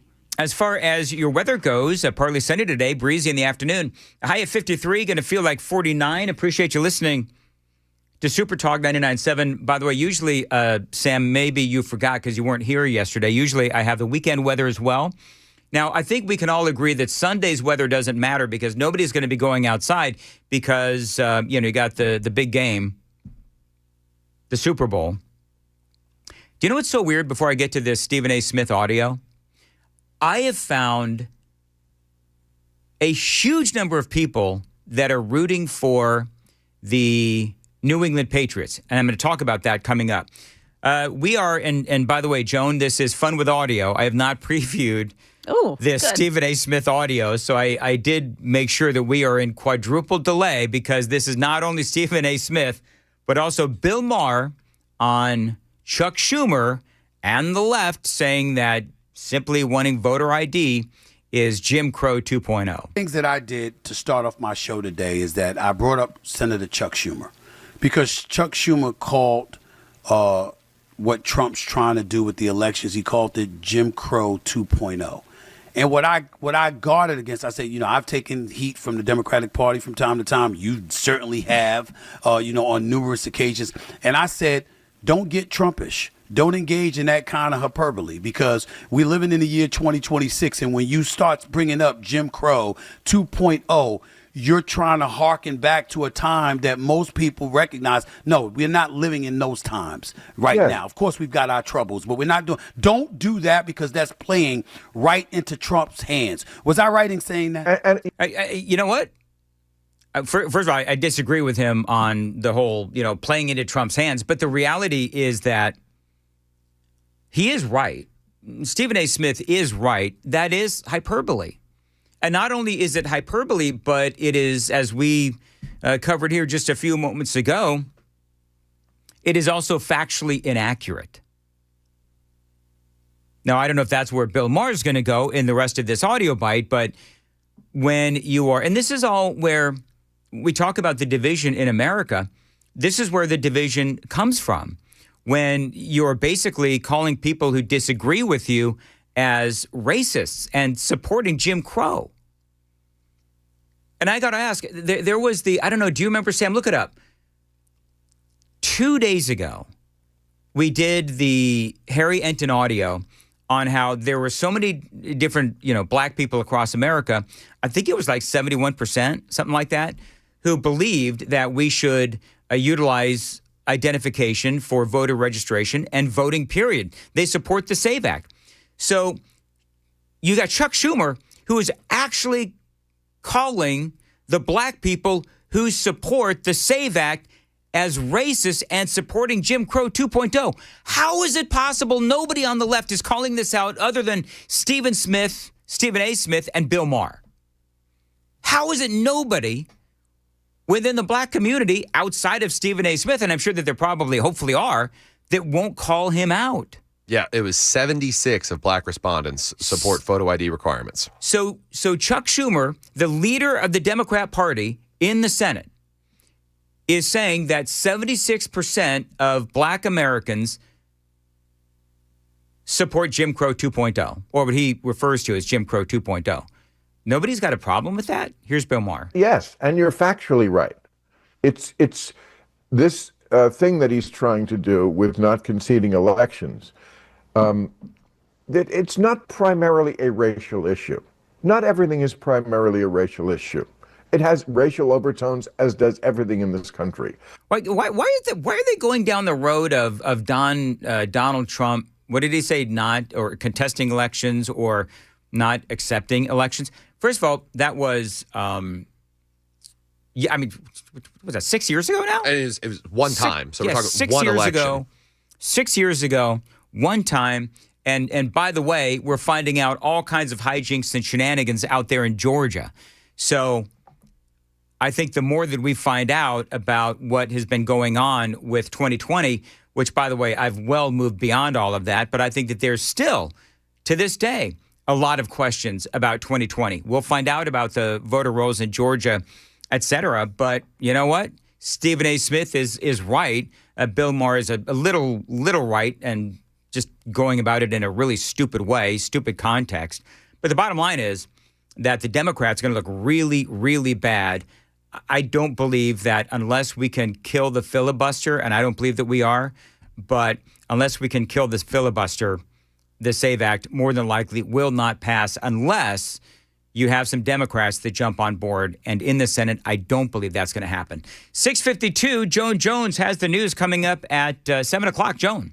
Yeah, we'll tell you about the petition that's making its way around Nashville and what it demands from NES. That's coming up at 7 o'clock on Super Talk 99.7 WTN.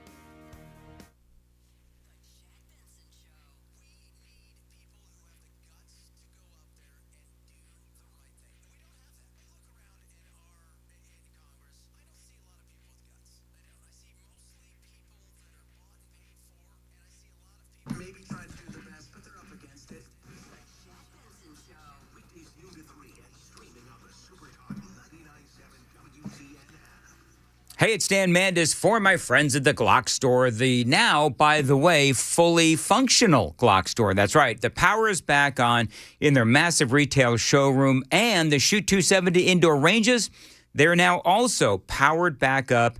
And those great deals, by the way, that they have going on right now do continue at the Glock Store. If you want to save some money and get some great gear, go to the Glock Store. Ladies, if you've got a 2A11 husband, boyfriend, whatever, go to the Glock Store. And guys, if you've got a 2A11 lady, you can get some stuff for her as well.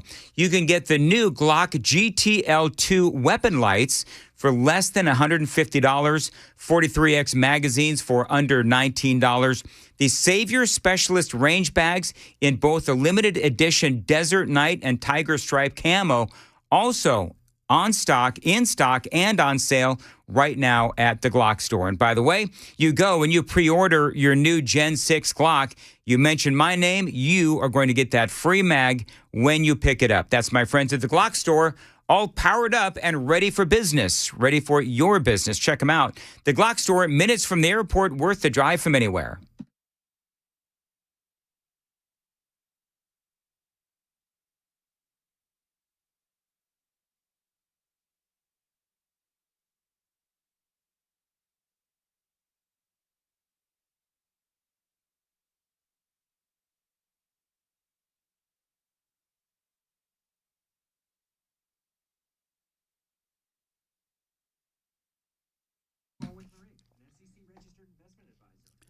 Dan Mandis here for my friends at Mark Spain Real Estate. Listen, sell your home with the guaranteed offer from Mark Spain Real Estate and choose when you want to move. There's no showings, no open houses, and no stress. With that guaranteed offer from Mark Spain Real Estate, you can skip the uncertainty of a traditional home sale and sell your home fast for all cash in as little as 21 days. Now, their client BR said this: Mark Spain Real Estate sold my home within 30 days. We received 4 offers in just 1 week. Thanks to them, the process was by far the easiest and the quickest. I would definitely recommend them to my friends and family. That's BR. I'm Dan, and I couldn't agree more. I'm always impressed with how easy Mark Spain Real Estate makes selling a home. For 30 years. Mark Spain Real Estate has been serving families just like yours and has helped over 72,000 satisfied clients. That's right. Now, you can trust the most experienced real estate team in America to sell your home stress-free and for the most money. Call them 855-299-SOLD, 855-299-SOLD. Online anytime, markspain.com to get a guaranteed offer on your home today. That's markspain.com and start packing.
.658, Nashville's Morning News on Super Talk 99.7 WTN. We do have a bit of breaking news. So apparently the American embassy in Iran is telling Americans to leave Iran. And is it immediately? Is that what they're saying, Joan?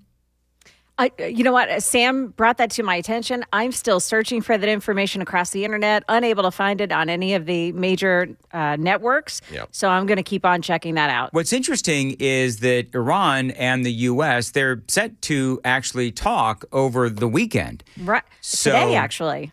What's that? It's today. Oh, is that today? Okay. Yeah. Interesting. Well, then I think part of what might this be is President Trump, no, not distracting from the Epstein files. This is Donald Trump in a pre-negotiation opening salvo. Possibly. I've got the bullet points of what the embassy released, and it's making the rounds on Twitter.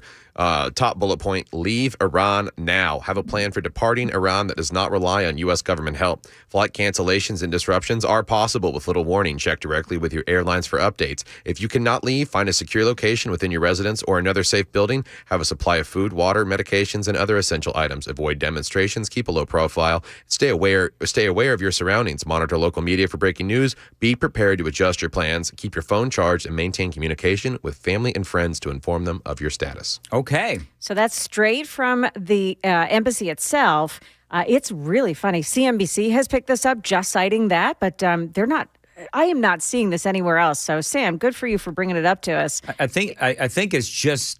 I mean, the alert itself was sent a few hours ago, but it's just now exploding on the interwebs and on the socials and stuff. Yeah. Time zone change from the embassy. All right. Well, so again, this is one of two things. This is, serious, where the Trump administration is expecting talks to go south, or even worse, because, well, I'm late for the news. I'll do more of this coming up next. It is Nashville's Morning News, Super Talk 99.7 WTN.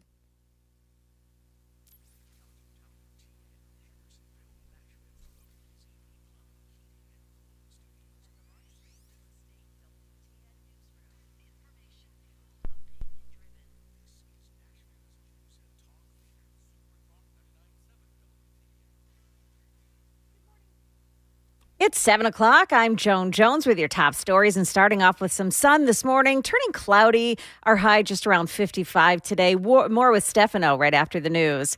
Some pretty great news to start us off. NES reporting roughly 650 power outages at this point this morning. They say it's about 99% of its customers now back online. Well, despite that, Tennessee lawmakers say they're fed up with the company's leadership. And Speaker of the House, Cameron Sexton, saying if Mayor O'Connell doesn't sweep out the leadership team, they will. It was a total disaster and a disaster in and of itself. There was no urgency in the first week about getting power back on. And so the CEO needs to be replaced. I think the whole executive team needs to be replaced. If they're unwilling to make that change, then we'll be willing to do it. Now, Sexton and other Republican leaders say they're considering turning NES into a cooperative like other Tennessee electric companies that are privately owned and operated by its customers. A petition circulating in Nashville, it demands that NES help to cover the cost of losing power for the thousands of families now trying to recover. That petition seeks automatic bill credits for anybody who lost power for more than 48 hours. The petition cites massive food loss, property damage from burst pipes, health and safety problems, and the economic impact from lost wages. Hundreds of people sent to the hospital in East Tennessee after a carbon monoxide leak discovered Wednesday at Milligan University in Elizabethton. This happened at the school's field house, and carbon monoxide detectors did not set off any alarms.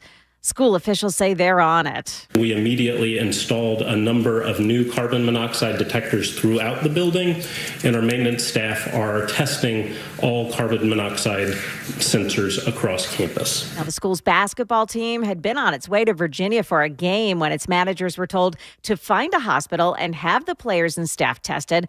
Everyone on the team and at the school appear to be okay. A new site is now live that the White House says could help to bring down the cost of prescriptions. The Trump administration last night launching its new website known as Trump RX, designed to make prescription drugs cheaper. Dozens of the most commonly used prescription drugs will be available at dramatic discounts for all consumers.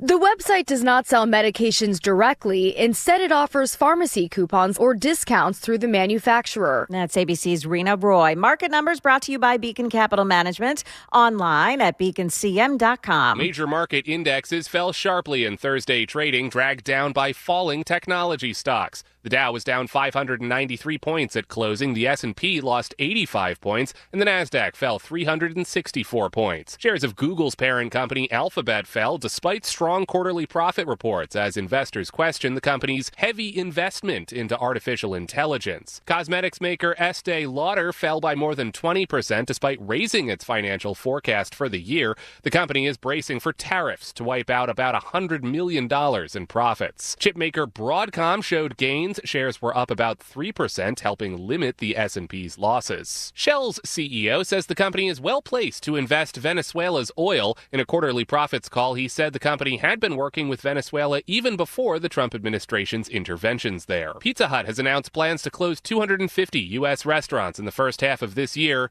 Mike Dubusky, ABC News. And stock futures right now pointing up. We've got the Dow futures plus 205, NASDAQ futures gaining 119, S&P futures, they're up 27 points. That's the latest news. We've got your traffic and weather ahead. I'm Joan Jones, WTN News.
Still working that crash scene on 24 eastbound at the off-ramp to Old Ford Parkway. The off-ramp right side is blocked off by it. There's a crash in Madison, too, on Dickerson Pike at Skyline Ridge Drive. Traffic every 10 minutes every morning on Super Talk 99.7 WTN.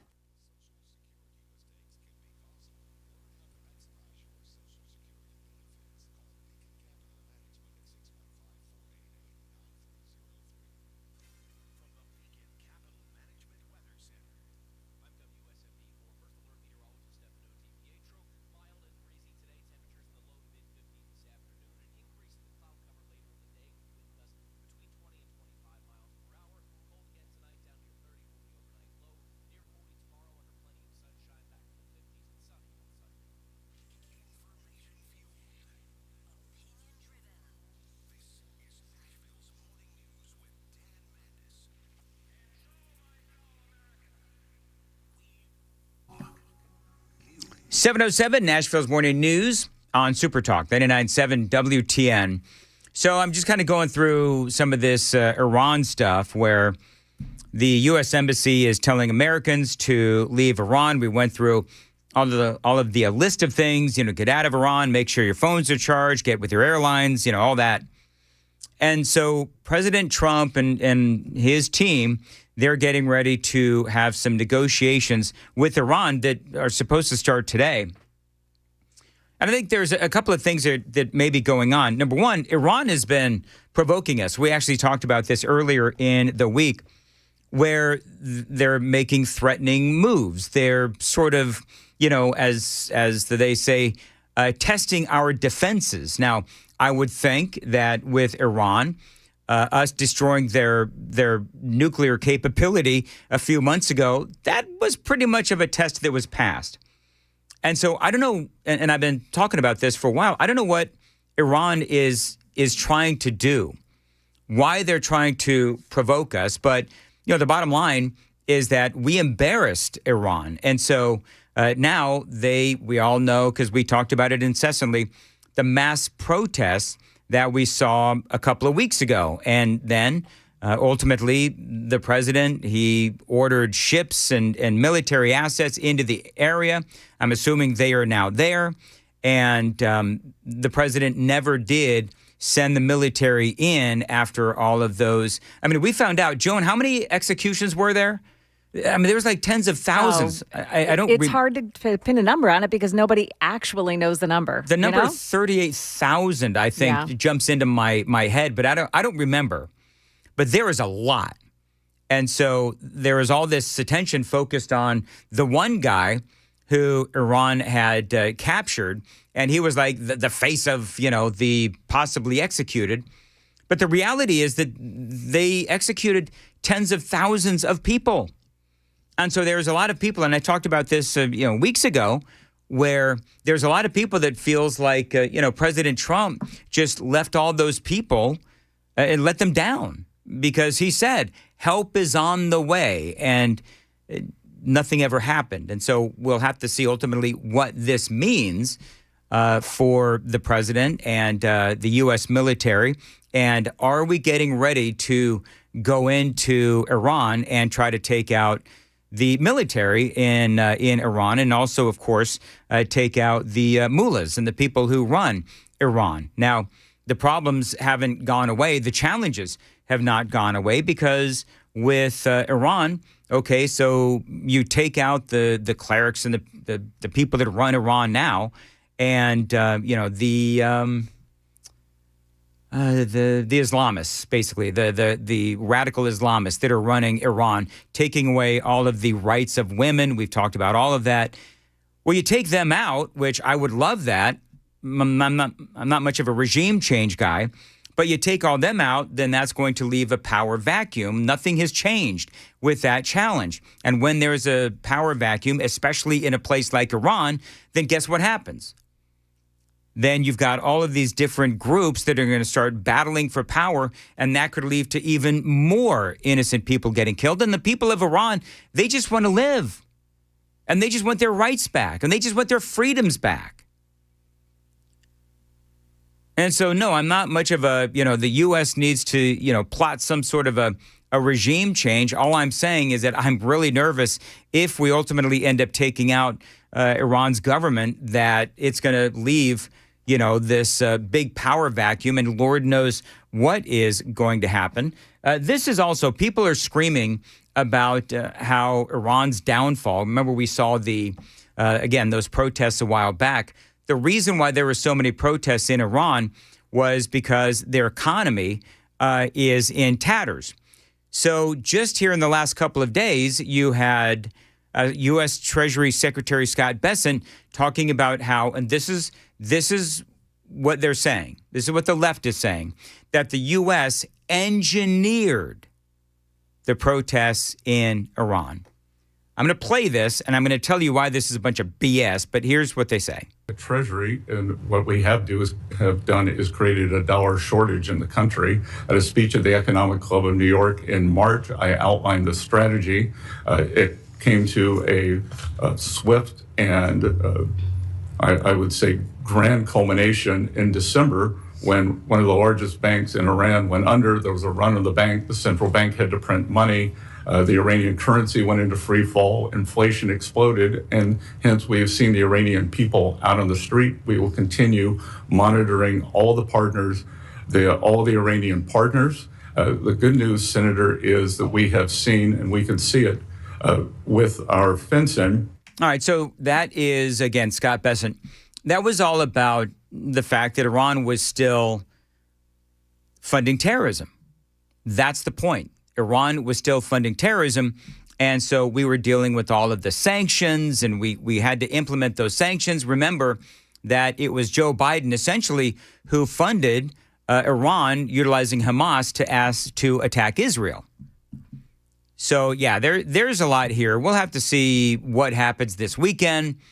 A lot of people online are saying that if something is going to happen with Iran, it is going to happen this weekend. We'll have to wait and see if anything does happen, but we'll keep an eye on all things Iran and see how the negotiations go with Iran and the United States. And I think this could simply be Donald Trump kind of it's a shot across the bow as they get ready to negotiate. This is Trump saying, you know what? This is it. No more screwing around. And it is time that we figure this out with Iran and getting some freedoms back to the Iranian people. Because if you continue to provoke, because remember, as I said, Iran has been provoking America with drones and threatening our ships. And so I think Trump is like, this is it. We're done because I've got my ships in place. I've got my missiles in place, and we know where you live. Didn't even mention the invisible death ray. The invisible death ray as well. The one that used in Venezuela to make everybody nauseous and their ears bleed. That's right. Like, do you? That was so fascinating. Are you wanting us to provoke and use that against you? Like, we can for the giggles if you want to. Right. Be deaf and lose your lunch. I have a feeling once we're done with Iran, it's going to be a lot worse than that. Anyway, 7:15, time to check the roads on WTN.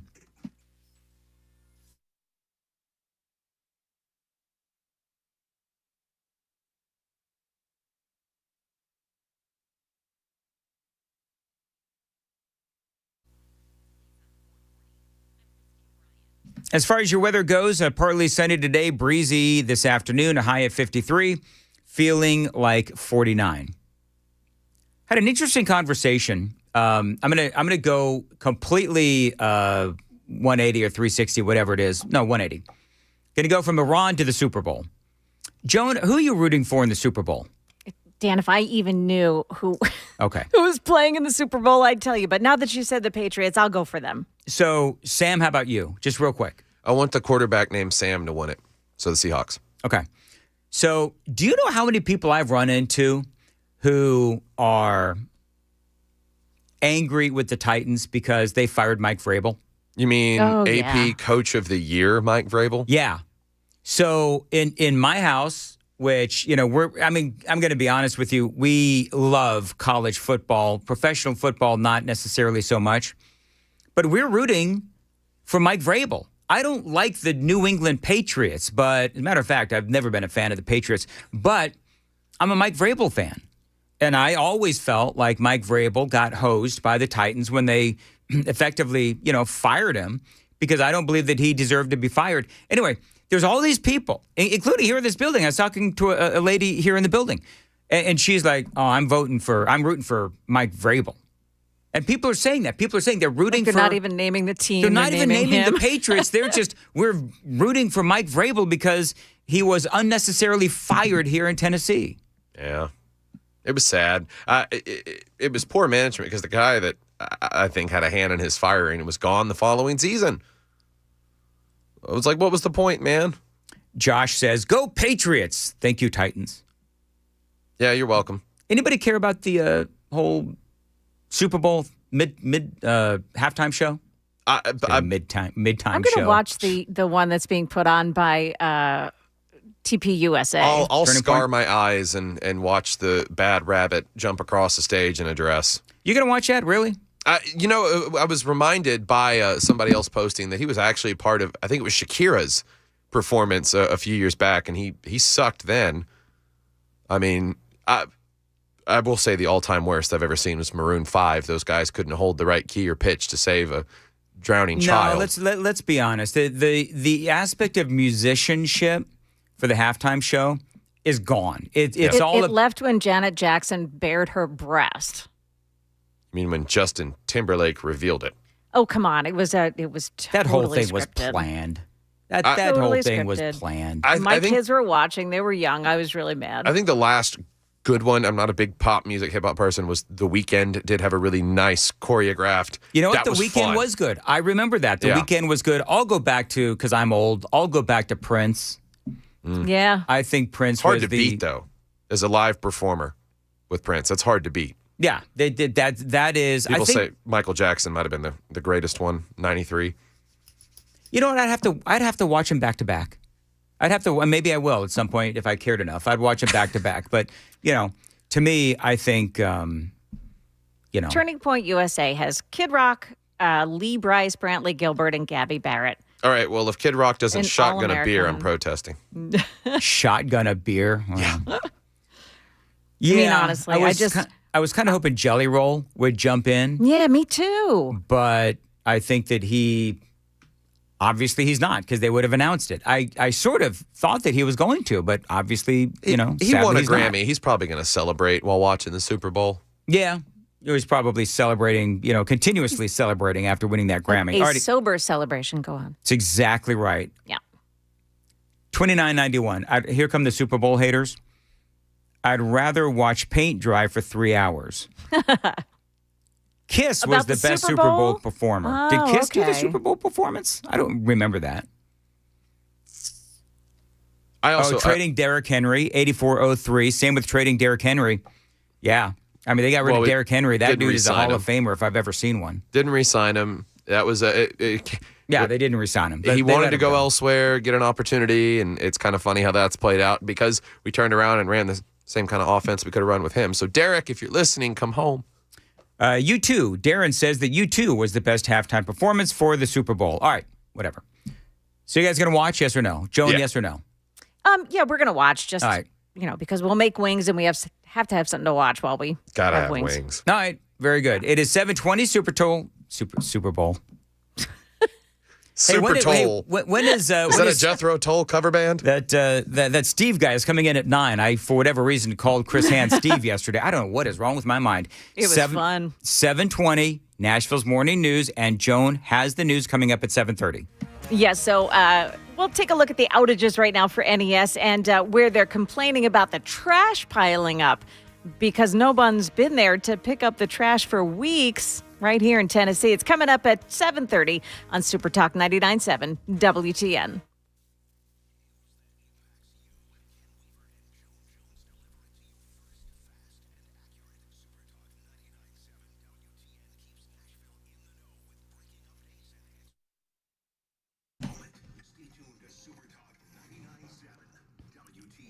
721 Super Talk 99.7 WTN. Dan Mandis here. If you need to save money on insurance, you've got to check out my friends at King and Associates Insurance. Now, so many of my listeners have reached out and let me know that they've been able to save and save big with King and Associates. Now, I've been telling you about the one guy that I know. 16-year-old daughter gets into a car accident.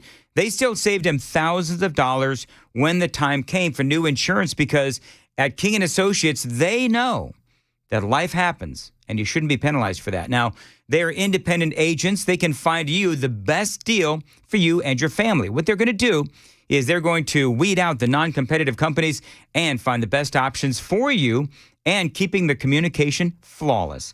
King and Associates, they know it's not only relationships with the best companies around, but also bundling home and auto. King and Associates will fight for the best deal possible for you. You owe it to yourself to make that phone call. 615-321-8121 to find out what the best deal is for you and your family on your home and auto as a business, family, or individual. 615-321-8121, 615-321-8121, tkinginsurance.com.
costs went up during.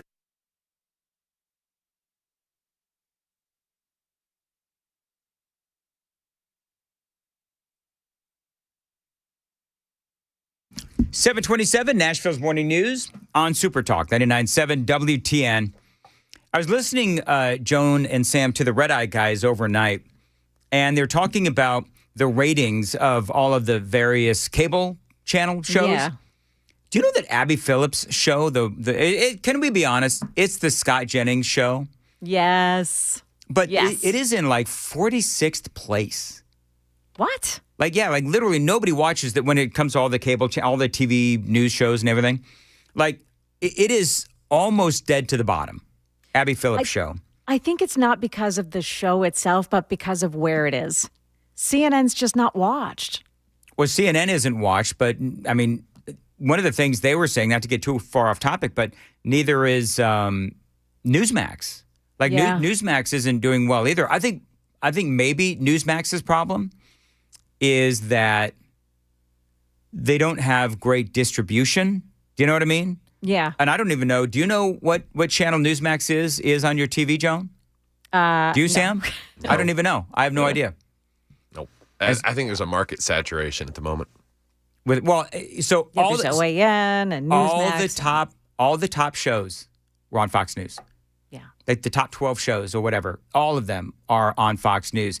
Then you have a little bit of CNN, you have a little bit of MSNBC, because all, like, Abby Phillips is like nowhere to be found.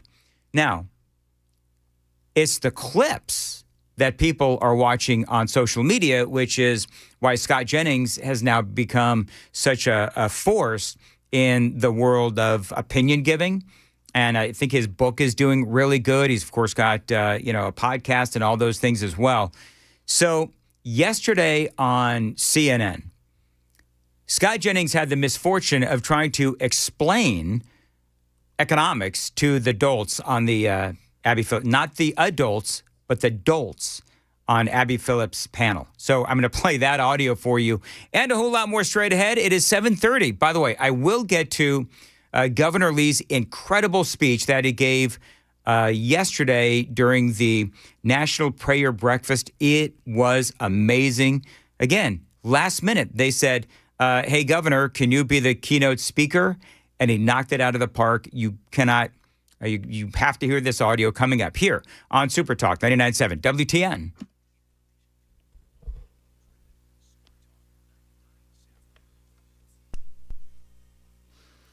Good morning, I'm Joan Jones with your top stories, and NES is making some pretty serious progress overnight. NES reporting at this moment that there are 629 outages, bringing the total number down from the high of 230,000 at the height of the storm. For folks living at the Ranchwood Mobile Home Park in East Nashville, the problem has become trash. Their trash hasn't been picked up in 2.5 weeks, and it's stacking up outside their homes and all along the street. It makes you feel like you live in a dump. I mean, really, this ain't that bad of a place, really. It's a trailer park, but it's not bad. That man speaking to WSMV4. Now, the Nashville Department of Waste Services confirms the ice storm did cause trash pickup delays, but the city also changed the regular routes for recycling and trash pickup at that mobile home park. Iran seizing 2 foreign oil tankers in the Persian Gulf overnight, accusing those tankers of smuggling millions of liters of fuel. The Iranians detaining 15 crew members and referring them to Iran's judicial authorities. Now, all of this is happening ahead of the high-stakes U.S.-Iran talks that begin today in Oman. These are very important talks. The president, certainly taking him at face value, seems serious that there has to be a deal. Otherwise, there will be military action. And he's pretty much been reinforcing that message even over the last day or two. It's ABC's Ian Pannell there, the U.S. virtual embassy in Iran, warning people, Americans, to get out of Iran now. The Guthrie family has issued another video directed toward the potential kidnappers of their mother, urging them to reach out and prove they have Nancy Guthrie, as the 84-year-old's whereabouts remain unknown. It is 6 days now. She is believed to have been abducted from her Arizona home. We need you to reach out, and we need a way to communicate with you so we can move forward. But first, we have to know that you have our mom. We want to talk to you, and we are waiting for contact. That's Savannah Guthrie's brother, Cameron. No suspect or person of interest has been named so far. The FBI, however, offering a $50,000 reward. Market numbers brought to you by Beacon Capital Management online at beaconcm.com. And stock futures this morning pointing up. We've got Dow futures plus 293, NASDAQ futures up 191, S&P futures, they're up 42. That's the latest news. We've got traffic and weather ahead. I'm Joan Jones, WTN News. Dan Mandis here. Window Nation. Is your heat running more than it should be? It's probably because your window insulation has failed. And when it does, all of that heat escapes and the cold air gets in. Now, that was what was happening in my home. I had cold air coming in. I called Window Nation. 4 windows later from Window Nation, and my home is nice and toasty. Now, listen, the pros at Window Nation, they can help you get new energy-efficient windows at a great price. Now, Window Nation's buy 4, get 4 windows free sale, it is going on right now. So right now is a great time to replace all the windows in your home. You could also get them with 0 money down, 0 monthly payments, and 0 interest for 2 years. You act right now, you get an extra 10% off for Valentine's Day. Now, Window Nation is a great company. 96% customer satisfaction rating with over 45,000 5-star reviews, including mine. Don't forget that great deal. It is a great one.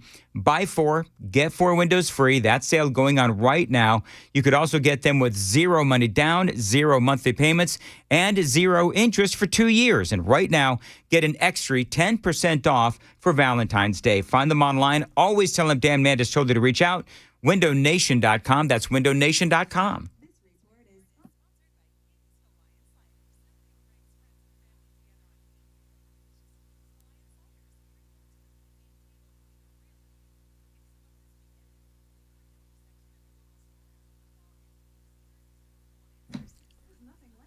Dan Mandis here for USS United Structural Systems. You know, the Tennessee is most certainly in recovery mode. And USS, they are here to help you.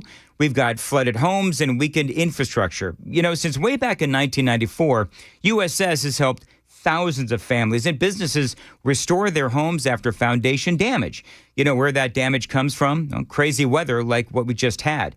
And year after year, tens of thousands of Middle Tennesseans have been helped by USS. From schools to homes and community involvement, USS has been huge in times of trouble and despair. You know that USS, they are about to help build their 10th Habitat for Humanity home. That's right. 25 USS volunteers are going to be out in force getting her done for a needy family in Ashland City. Now, how can USS help you?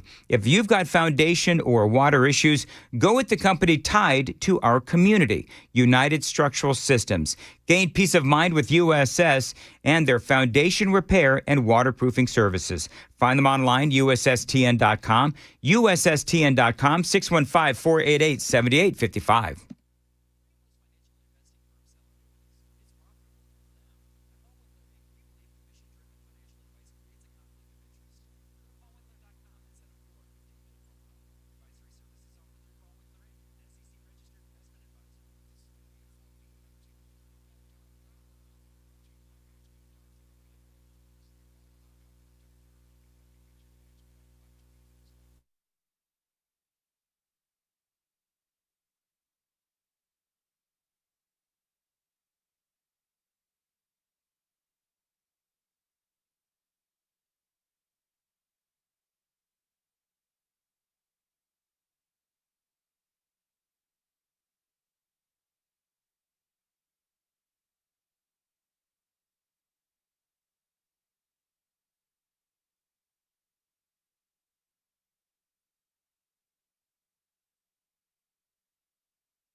Still on 24 this morning, eastbound side at the off-ramp for Old Fort Parkway. The off-ramp left shoulder blocked off by a crash. Westbound, though, on 24 in the Laverne area, right at Old Hickory Boulevard. Watch for a crash. It's in the right shoulder. And then there's another one this morning on Dickerson Pike at Skyline Drive in Madison. Traffic every 10 minutes every morning on Super Talk 99.7 WTN.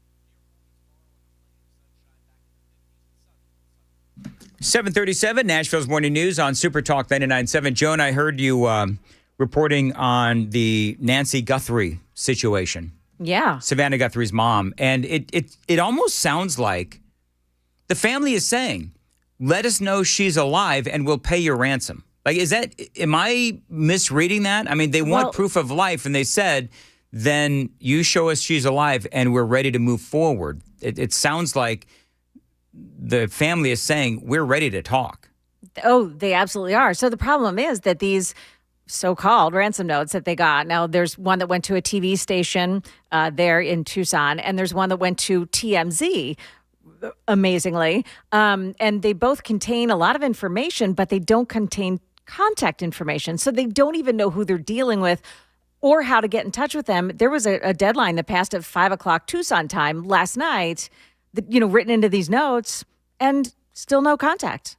So it's a really perplexing situation. Well, it's terrible because you have I don't know what kind of a creature sends in fake ransom notes. Right. There's a guy that was arrested for doing just that, demanding Bitcoin. And I mean, there's a lot of creeps out there. So it sounds like all they want right now is just some proof of life. Yeah, and they need to know that she's alive. Yeah, and so far there really hasn't been any. And I mean, there's blood on the scene of her home when they pulled her out, and there's all kinds of theories online about who may have done it.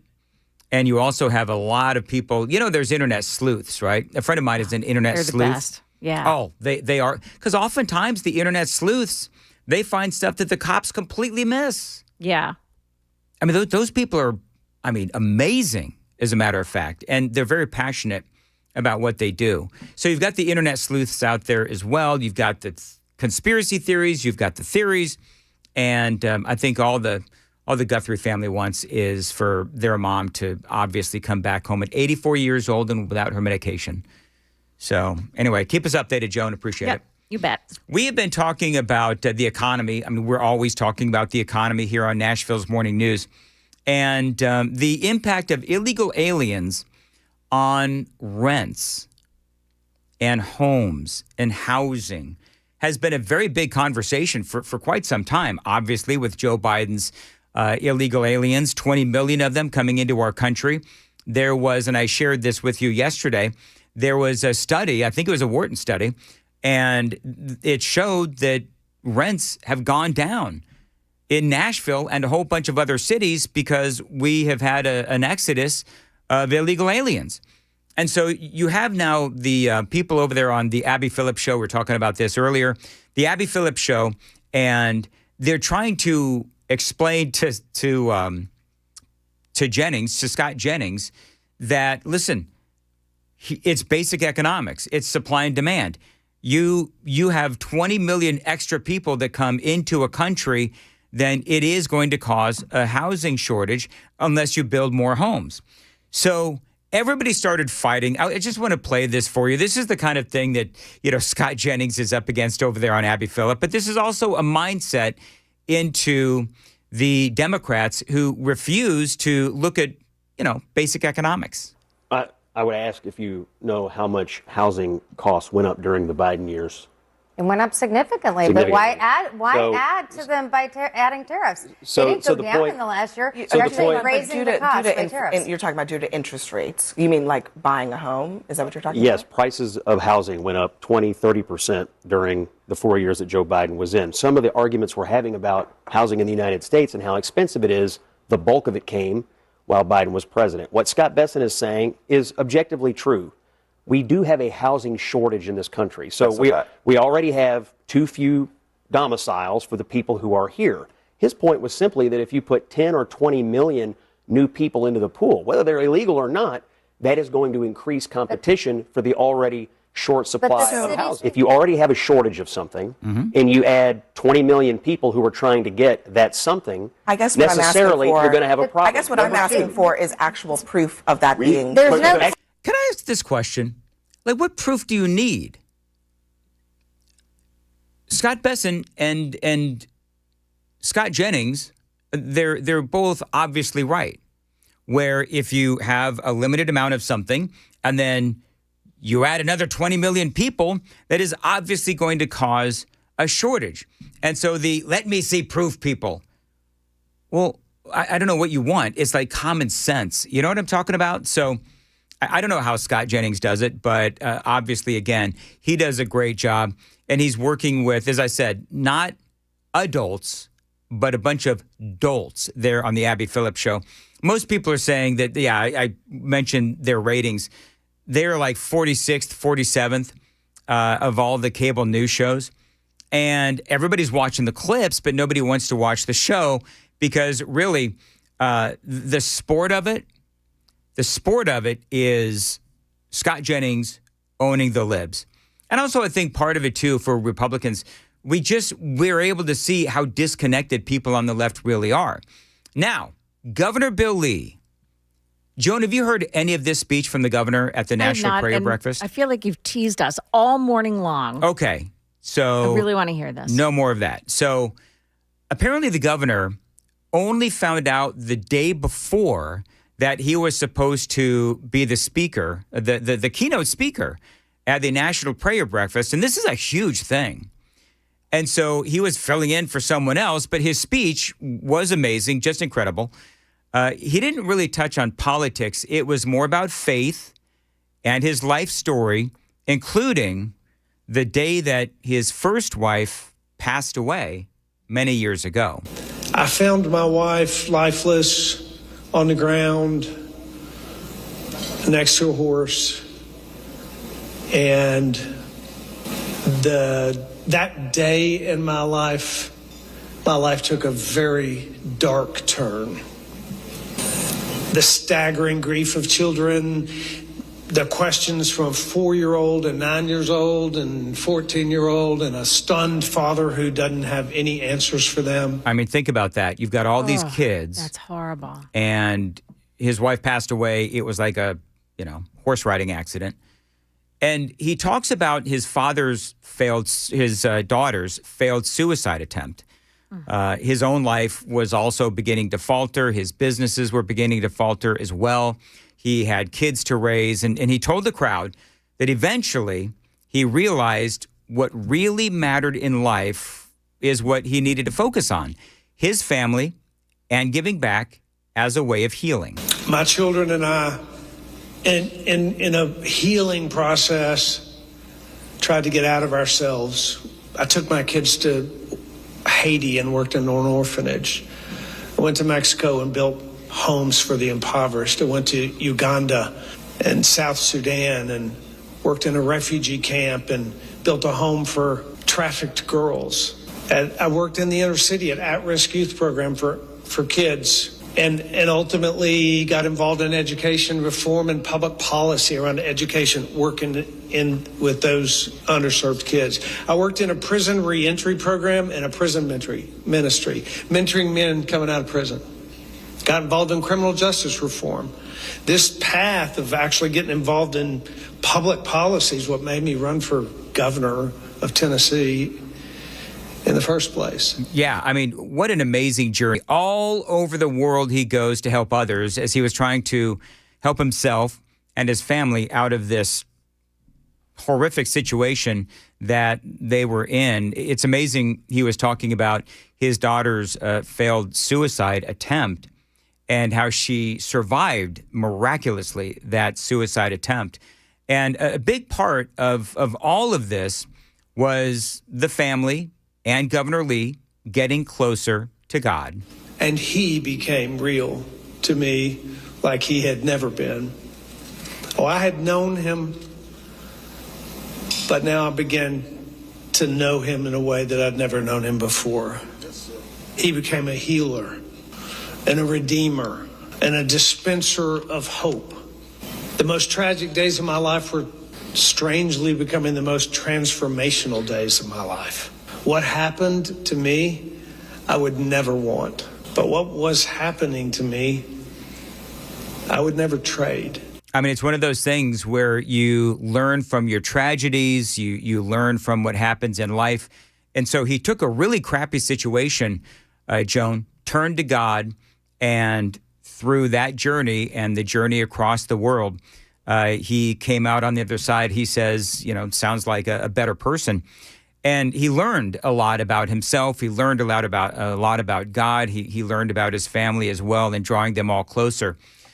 The best part of that speech, though, is coming up. We got to check the roads and do a few other things, but you've got to stick around because the rest of that speech, and by the way, if you want to see it, check it out on my X feed at @DanMandisShow. Time to check the roads on WTN.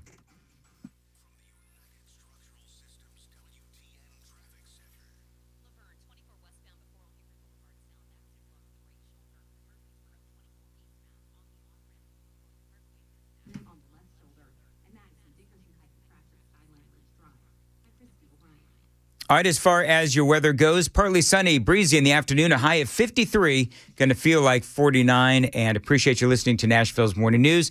Want to tell you about my friends at DT McCall's. This is a great Tennessee company. They are here for their fellow Tennesseans with great prices, selection, and value. Now, I've been telling you for years about these folks, and they've been helping people out for, count them, 4 generations. And if you need it, they've got it at DT McCall's.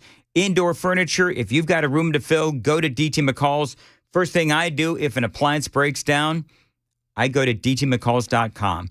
If it plugs in, they've got it. They've always got specials going on to save you money. Again, online at dtmccalls.com. They've been at it for over 100 years with a focus on customer service. And if you buy it, they'll deliver it for free and haul away the old stuff. You got 5 locations across Middle Tennessee, Carthage, Cookeville, Lebanon, Lafayette, and Franklin, always online, dtmccalls.com.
7:52, Nashville's Morning News on Super Talk 99.7 WTN. People checking in on the Super Text line, which is working, 615-737-9986. Even people, Joan, that have disagreements with Governor Bill Lee, listening to his speech from yesterday's National Prayer Breakfast, where the governor was a last-minute fill-in for somebody else. I can't seem to find out who was originally scheduled to speak and why the governor was asked at the very last minute to deliver that keynote address. But in the previous segment, I did play some of the governor's 15-minute speech. I did, though, Joan, save the best for last. But, hearing all of that, it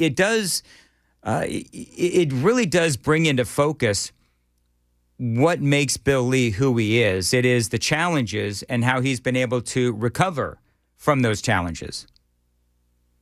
And so the governor was talking about all of the things that he's been able to do as governor. And he talks about, the legislation that he's been able to put forward and speaking to families after tragedy strikes and pardoning those that need forgiveness and a path forward. And this is how his speech ended. As governor, I've had the opportunity to grant pardons to deserving individuals. I've done that many times in the last 7 years. Just a few weeks ago, I met with a man, and I'll close with this. I met with a man who I was about to grant a pardon. And to my knowledge, I'd never met him before, although I knew about him because the application for pardon process requires a lot of information about him. I knew him, but I'd never met him to my knowledge. I asked him to come to the governor's residence on the day that he was going to receive a pardon, and he did. We sat down in my office, just the two of us, and he began by saying, "You don't remember me, but we met in 2008. And he said, I was in prison, and I was invited to a gathering from a prison ministry called Men of Valor. And he said, and you were the guest speaker that night. And you shared your life story to those men in prison, and I cried all the way through it, and I've never forgotten it." And then he said to me, and in 2008, you were not the governor, and I was not Jelly Roll. And here we are 17 years later. Now, you may not know who Jelly Roll is, but the fact that this man and his redeemed life and his national, global renown was someone that I met in prison 17 years ago as a young boy, really, who had gone the wrong direction. It struck me as a reminder that there are very few things in life that matter, and we should be about them. Amen. Just amazing. An amazing speech. Governor Bill Lee, last-minute replacement for whoever it was. I don't know who. Was he talking about Jelly Roll? Yeah, he's talking about Jelly Roll. Yeah. That's really just, it's beautiful. Yeah. And he wasn't the governor at the time. No. So Jelly Roll is in prison, and Bill Lee, the owner of Lee Company, I guess, right? So the owner of Lee Company comes in and gives a speech to the prisoners, as oftentimes happens. And there's Jelly Roll listening very intently in the audience before he was, he was a musician, but before he was well known and so forth. And he was just listening to Bill Lee talk about his life story and recovery and, God, and it inspired Jelly Roll to continue on his path of redemption. Yeah, I think back then he was just known by Jason DeFord, which is his real name. Jason DeFord. Really? Yeah. Well, he's from Antioch. Yep. Nashville born and raised. Cool. One of my favorite stories of his is talking about hearing the Titans, I think it was the Music City Miracle, while he was in the juvenile detention center right next door. For whatever reason, that building is placed right next to the stadium, and they're not moving it despite building a new one. But inspirational, to say the least, about him, and have that connection with our governor is a pretty special thing. Isn't that crazy? I would love to go back in time. You know, there's like certain times you wish you could be a fly on the wall. I would love to be a fly on the wall to hear what it was that the governor had to say that so inspired Jelly Roll to pick up that ball and run with it. Because, you know, it's one thing to be a great speaker and have a great message. Well, Christianity is like this, right? So it's one thing to be able to have a positive message, have an incredible story, and have something to say. But, you know, Joan, you know this as well as anybody. That's only part of the equation. You also have to have somebody that is willing to hear it. Yeah. Yes. Receiving ears are very, very, very important. That's right. And sometimes the ears don't know that they're going to be receiving.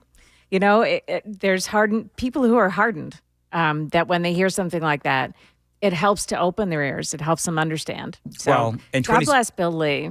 God bless Bill Lee, and also God bless the Men of Valor program. Yeah, this is a program. They have a relationship with WTN Murphy Show. I don't know if he still does commercials for them, but they do a great job. I've interviewed him several times over the years.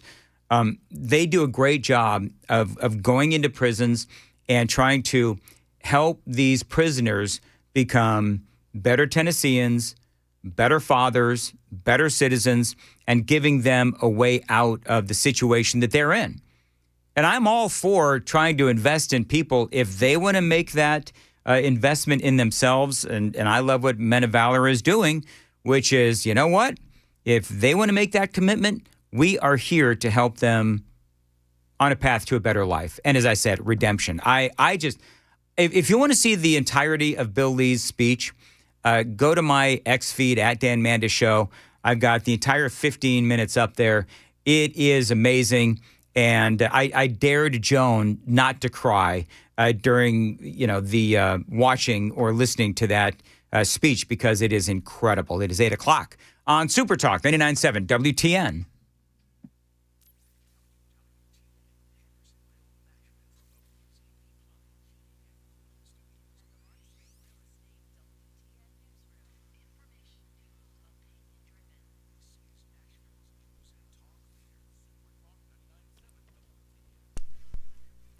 Good morning, I'm Joan Jones with your top stories. And the man who died after catching fire while sitting in a wheelchair in the early morning hours yesterday has been identified. He is 62-year-old Jimmy Ray Dunn. Metro police are saying he died at the corner of 20th Avenue North near Church Street around 2 a.m. Security video from nearby businesses showing that he was alone at the time. They think Dunn may have set himself on fire while trying to light a cigar. A search is underway right now for whoever fired on an undercover detective's car in South Nashville early this morning. Channel 4's Holly Thompson. The detective was doing surveillance right there near Harding Pike and Nolensville Pike when a car pulled up beside her and fired 3 shots into the side of her car. Thankfully, that detective was not hurt. This happened about 1 o'clock this morning. Luigi Mangione is back in court this morning. It's his state murder case as the judge weighs the timeline of the probable trial. While the judge last week scheduled Mangione's federal trial to begin in the fall, prosecutors with the Manhattan District Attorney's Office argued the state case should go first and have asked for a July 1st trial date. Mangione's lawyers have pushed back on the request for a summer trial, calling it unrealistic and arguing their team needs more time to prepare. A judge will hear arguments this morning to potentially decide whether the state or the federal case will go first. Peter Haralambous, ABC News, New York. And there's some questions about the influence of Luigi Mangione's actions. Police have now filed charges against a Virginia man for attempting to kill a member of the Trump team. ABC's Nicole D'Antonio with that story. A man from Maryland faces attempted murder charges after police say he showed up at Russell Vought's home. Vogt is the director of the Office of Management and Budget, and officials say that 26-year-old Colin DeMarco was seen on the doorbell camera at Vogt's home in Virginia wearing gloves, sunglasses, and a mask. A neighbor said he appeared to have a gun under his shirt. And officials claim in court documents that DeMarco spoke of his admiration for Luigi Mangione. By the way, health officials now warning that there is a new synthetic opioid. It's been linked to 16 deaths in East Tennessee since October. Channel 4's Marius Payton. It's called cyclorphine and has been found in 8 Tennessee counties. The deaths have accelerated since the first case was detected back in October. Now, health officials say cyclorphine is 10% more potent than fentanyl. Money News brought to you by Beacon Capital Management, online at beaconcm.com. Stock futures were lower overnight after another bruising day in the market. The Dow Jones on Thursday fell nearly 600 points to close back below 49,000. The S&P lost an identical 1.2%. The Nasdaq plunged 1.6%. Amazon shares fell more than 10% in after-hours trading, with investors spooked by the retailer's plans to boost capital spending by 60% to fund AI, robots, and satellites. Amazon stock closed down more than 4% Thursday. Worries about the economy appear to be bringing older Americans out of retirement.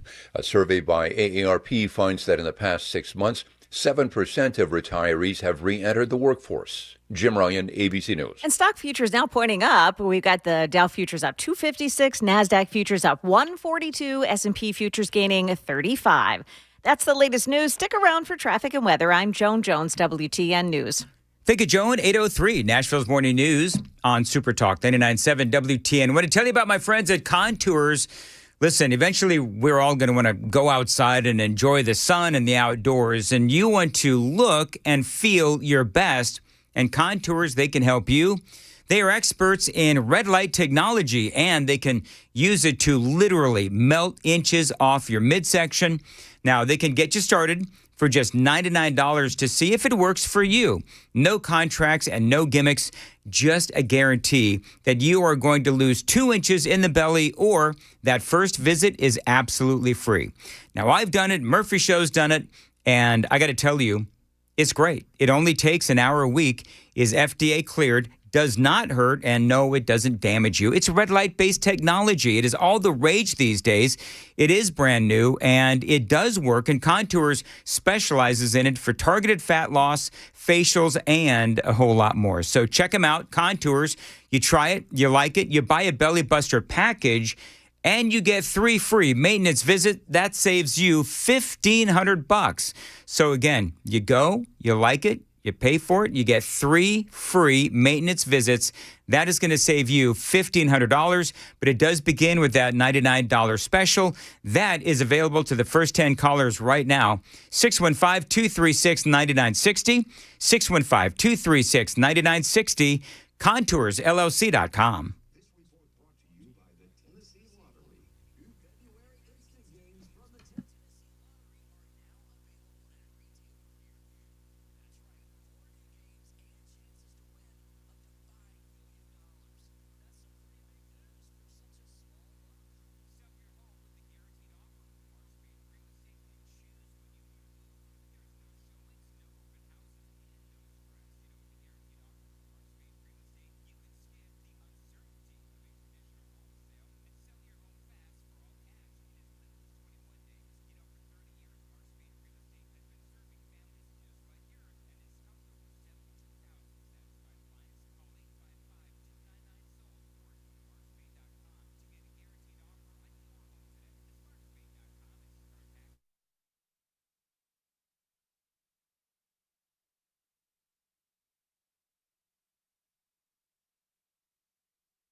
Watch yourself on 65 southbound at Trinity Lane, exit 87. That's a crash in Talbot's Corner. You've got a crash as well in Glen Cliff on 24 westbound at Briley Parkway. Also in Laverne on 24 westbound before Old Hickory Boulevard. Nolensville Pike in Whispering Hills. That's an accident at Cotton Lane. And then also this morning in Heron Walk on Neely's Bend Road near Randy Road, the scene of another crash. Traffic every 10 minutes every morning on Super Talk 99.7 WTN.